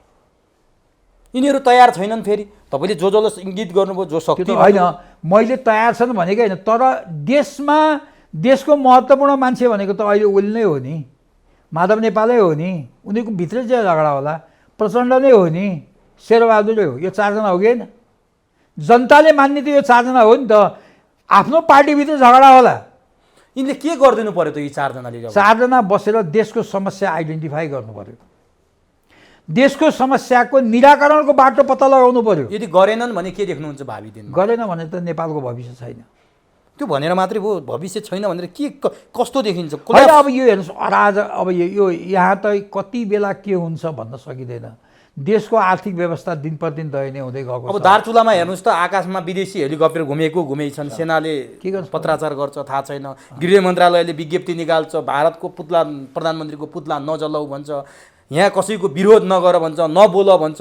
तपाईँले दुःख गरेर बनाएको पार्टी डेमोक्रेसीको मसिया, प्रजातन्त्रको मसिया भन्ने काङ्ग्रेसको नेतृत्वमा सरकार छ। यो कस्तो के अवस्थामा पुग्यौँ हामी? होइन, हामी त कस्तो अवस्थामा भन्नुहोला भने डुङ्गामा बसेको त्यो मान्छे जो नदीमा डुङ्गा बगिरहेको छ तर बोटे छैन, त्यो संजोगले किनारा लागेर बाँच्न पनि सकिन्छ, भारलाङ भुर्लुङ जान पनि जान पनि सक्छ। अहिलेको अवस्था त्यही भनेपछि 12 बुँदे करेक्सन नगर्ने हो भने देश 12 बुँदेमा व्यापक छलफल हुनु पर्यो। करेक्सन हुनुपर्छ भने त मेरो धारणा हो देशका शक्तिमा बसेका मान्छेहरूको बिचमा ओपन हार्टली 12 बुँदेको बारेमा व्यापक छलफल हुनु पर्यो। म जस्ता मान्छे जसले त्यो 12 बुँदेको सुरुदेखि विरोध गर्दै आएको छ ती मान्छेको कुरा त सुन्नु पर्यो नि त उनीहरूले। मेरो कुरा नसुन्ने शेरबहादुर देउवा, पुष्पकमल दाहाल, केपी ओली र माधव नेपाललाई मैले किन मान्ने? उनीहरूले मेरो कुरा सुन्न पर्यो। त्यस्तै म जस्ता अरू जो सडकमा जुलुस लिएर हिँडिराखेका छन् तिनीहरू कुरा सुन्नु पर्यो। सडकमा जुलुस गरेर हिँडेकाहरूको नेतृत्व गर्न खोज्नु भयो? मैले त नेतृत्व किन गर्थेँ र उनीहरूको कुरा मेरो बिचमा विचारै मिल्दैन, कति विचारै मिल्दैन। मैले त यो कुरा मैले त समाधानको बाटो दिएको होइन भने जसरी सुन्नु न, जसरी अब मेरै जिल्लामा पनि के फाइदा भयो शेरबहादुरजीहरूलाई? त्यत्रो मान्छेलाई काङ्ग्रेसबाट बाहिर राखेर मैले बुझेको छैन। तर साटासाट थियो नि त, पुष्करनाथको झालै निकाल्नु थियो नि। त्यो त धेरै तल्लो स्तरको कुरा भयो कि उहाँहरूले समाधान गर्नु पर्थ्यो। त्यस्तै मैले त समाधानको बाटो दिएँ। समाधान त शेरबहादुर देउवा, पुष्पकमल दाहाल, खड्ग ओली, माधव नेपालले ननिकाल्यो भने निस्कँदैन। अब उनीहरूकै कारणले गर्दा उनीहरूको समाधान पनि 12 बुँदेमा रिथिङ्क गर्नु पर्यो, पुनर्विचार गर्नु पर्यो। कहाँ गल्ती भयो भन्ने कुरा म जस्ता मान्छेहरूलाई उनीहरूले बोलाउनु पर्यो, हाम्रो कुरा सुन्नु पर्यो। अब नसुनिकन वक्तव्य मात्रै निकालेर हाम्रो विरुद्धमा बोल्यो भने कारबाही हुन्छ भन्यो भने अवस्था गम्भीर छ। अब अवस्था गम्भीर देख्छु मैले। अब म त व्यक्ति भएको हुनाले मैले देखाएको कुरो भन्छु। अब यो त समग्र देशको कुरा गर्नुभयो। अब अन्तिम प्रश्न म तपाईँलाई सोधेँ। अब अन्तिममा भनिदिनुहोस्, 14औं महाधिवेशनको सम्मुख भएको काङ्ग्रेस देशले त 12 बुँदे रिथिङ गर्नु पर्यो भनेर तपाईँले भन्नुभयो। तपाईँ जस्ता मान्छेहरूलाई समेट्नु पर्यो, सम्बोधन गर्नु पर्यो। जो हजारौँ मान्छेहरू जुलुसमा छन् उनीहरूलाई सम्बोधन गर्नु पर्यो भन्नुभयो। काङ्ग्रेसको 14औं महाधिवेशनमा सधैँभरि जाने, पार्टी सभापतिको नेतृत्व गर्ने, केन्द्रीय सदस्य हुने, विचारका कुरा त्यहाँ हुँदै भएनन्। उस्तै परे त्यहाँ कुर्सी हानाहान होलान् बन्द सत्रमा। बन्द सत्रमा के हुन्छ थाहा छैन। त्यो बन्द सत्रले के निर्णय गर्नु पर्यो कि काङ्ग्रेस पनि जोगिने, देश पनि जोगिने र हिजोको जस्तो काङ्ग्रेस बिपी कोइरालाको राष्ट्रियता, प्रजातन्त्र, समाजवाद, सहमति, सहकार्य, एकता छोडेर त्यतातिर जाने के बोकेर आउनु पर्यो? अन्तिममा यति भनिदिनुहोस्। होइन, यो मैले हेर्दा यो महाधिवेशन चाहिँ अलमोस्ट कोमामा गएको मान्छे जस्तै हुन्छ। यसले केही निष्कर्ष दिँदैन। तर तपाईँले भने जस्तै यदि पहिला त बिपी कोइरालाको राष्ट्रियता, प्रजातन्त्र, समाजवादप्रति मनसा वाचा कर्मणा प्रतिबद्ध हुनु पर्यो, जो गर्दैन। तेस्रो कुरा के भने मेन कुरा त 12 बुँदे सम्झौतालाई पुनर्विचार गर्नको लागि नेपाली काङ्ग्रेस तयार छ भनेर अबको त्यो वैचारिक आन्दोलनको नेतृत्व काङ्ग्रेसले लियो भने काङ्ग्रेस रह्यो होइन। अब यो यही पछाडि लागेर हिँड्यो, काङ्ग्रेस पनि 12 बुँदेकै पछाडि लागेर हिँड्यो भने अब कोमामा रहेको काङ्ग्रेस भन्नुहोस् या अहिले मैले भने जस्तै दुर्घटना बिना बोटेको डुङ्गामा बसेको काङ्ग्रेस मान्छे जस्तै यो काङ्ग्रेस हुन्छ। त्यसलाई चाहिँ पशुपतिनाथले पनि बचाउन सक्छन् जस्तो मलाई लाग्दैन। अब हुन त तपाईँ हुनुहुन्न। 14औं महाधिवेशनमा सङ्घारमा जुटेका देशभरिका काङ्ग्रेसका कार्यकर्ता, जो तपाईँप्रति अझै पनि काङ्ग्रेसका कार्यकर्ताको माया, अगाध विश्वास त छँदैछ तपाईँ पार्टीमा नभए पनि, उनीहरूले के भन्न चाहनुहुन्छ कार्यक्रम मार्फत? होइन, मैले आज तपाईँलाई यो कुरा भन्नुको अर्थ यही सबै कुराहरू उहाँहरूलाई भन्न खोजेको हो। र काङ्ग्रेस एउटा कुरा यो सत्य कुरा हो कि गएको निर्वाचनमा काङ्ग्रेसले 23 सिट जितेकै हो, त्योभन्दा बढी त होइन। त्यसकारणले काङ्ग्रेसले दुईटा कुरा गर्नु पर्यो। त्यसको लागि कार्य समिति के अरे महाधिवेशनमा आएका साथीहरूले आवाज बुलन्द गर्न सक्नुभयो भने यो देशको कल्याण पनि हुन्छ, काङ्ग्रेसको पनि कल्याण हुन्छ। त्यो के भन्दा पार्टीभित्र गल्ती कहाँ भयो पुनर्विचार गर्ने, पुनर्मूल्याङ्कन गर्नु पर्यो पार्टीको नेतृत्वको। होइन नेतृत्व असक्षम त कामको आधारमा हुने हो नि त। एउटा त्यो पार्टीभित्रको अहिलेसम्मको गतिविधिको पुनर्मूल्याङ्कन गर्नु पर्यो र दोस्रो चाहिँ यो 12 बुँदेको पुनर्विचार, 12 बुँदेको कोर्स करेक्सन गर्न चाहिँ नेपाली काङ्ग्रेसलाई बाध्य बनाउनु पर्यो। अब यो दुईटा गर्न सके काङ्ग्रेसको बाटो, बिपीको बाटोमा काङ्ग्रेसलाई हिँडाउन सक्ने प्रतिबद्धता यो अधिवेशनले गर्यो भने र 12 बुँदेबाट ब्याक फर्कने, त्यसमा कति फर्कने कति नफर्कने त्यो त मैले भने यो पार्टीको नेताहरूले गर्ने कुरा हो होइन। उहाँहरूले बसेर यो एउटा कुरा के छ भने राजनीतिमा प्रोएक्टिभ हुनुपर्छ, रिएक्टिभ अहिलेसम्म नेपाली राजनीतिको दशा यो अवस्थामा भएको के कारणले हो भने हामी रिएक्टिभ राजनीति गर्छौँ, रियाक्सन हेरेर। काङ्ग्रेस त झन् टोटल्ली त्यसैमा छ। रियाक्सनमा हेरेर प्रोएक्टिभ हुनु पर्यो, आफ्नो प्लानिङ हुनु पर्यो। गएको अब आउने चुनावमा हाम्रो बहुमत कसरी आउँछ हाम्रो प्लानिङ हुनु पर्यो। एमाले फुट्यो, माओवादी र एमाले फुट्यो अनि हाम्रो बहुमत आउँछ भनेर हुँदैन क्या। काङ्ग्रेस अहिले चाहिँ रिएक्टिभ राजनीति गरिरहेका छ, प्रोएक्टिभ हुनु पर्यो। प्रोएक्टिभ हुनु पर्यो। अरू दलहरू पनि रिएक्टिभ राजनीति गरिरहेका छन्, आफ्नै भित्र झगडा होइन। प्रोएक्टिभ हुनु पर्यो र समस्या देश पहिला राष्ट्रको समस्या के हो त्यसलाई आइडेन्टिफाई गर्नु पर्यो। मैले भनेको समस्या नहुन पनि सक्छ फेरि होइन। 12 बुँदे ठिक छ भने त्यो पनि त भन्नु पर्यो नि त। सबै तर्क दिएर यहाँ बुद्धिजीवीहरू छन्, विश्लेषण हुन्छ। अब देशको समस्या के हो र त्यसको समाधान कसरी गर्ने भन्ने कुरामा त राष्ट्रिय नेताहरूको बिचमा एउटा पनि बसाइ भएन भने त्यो देशको कसरी कल्याण हुन्छ, कसरी कल्पना गर्ने।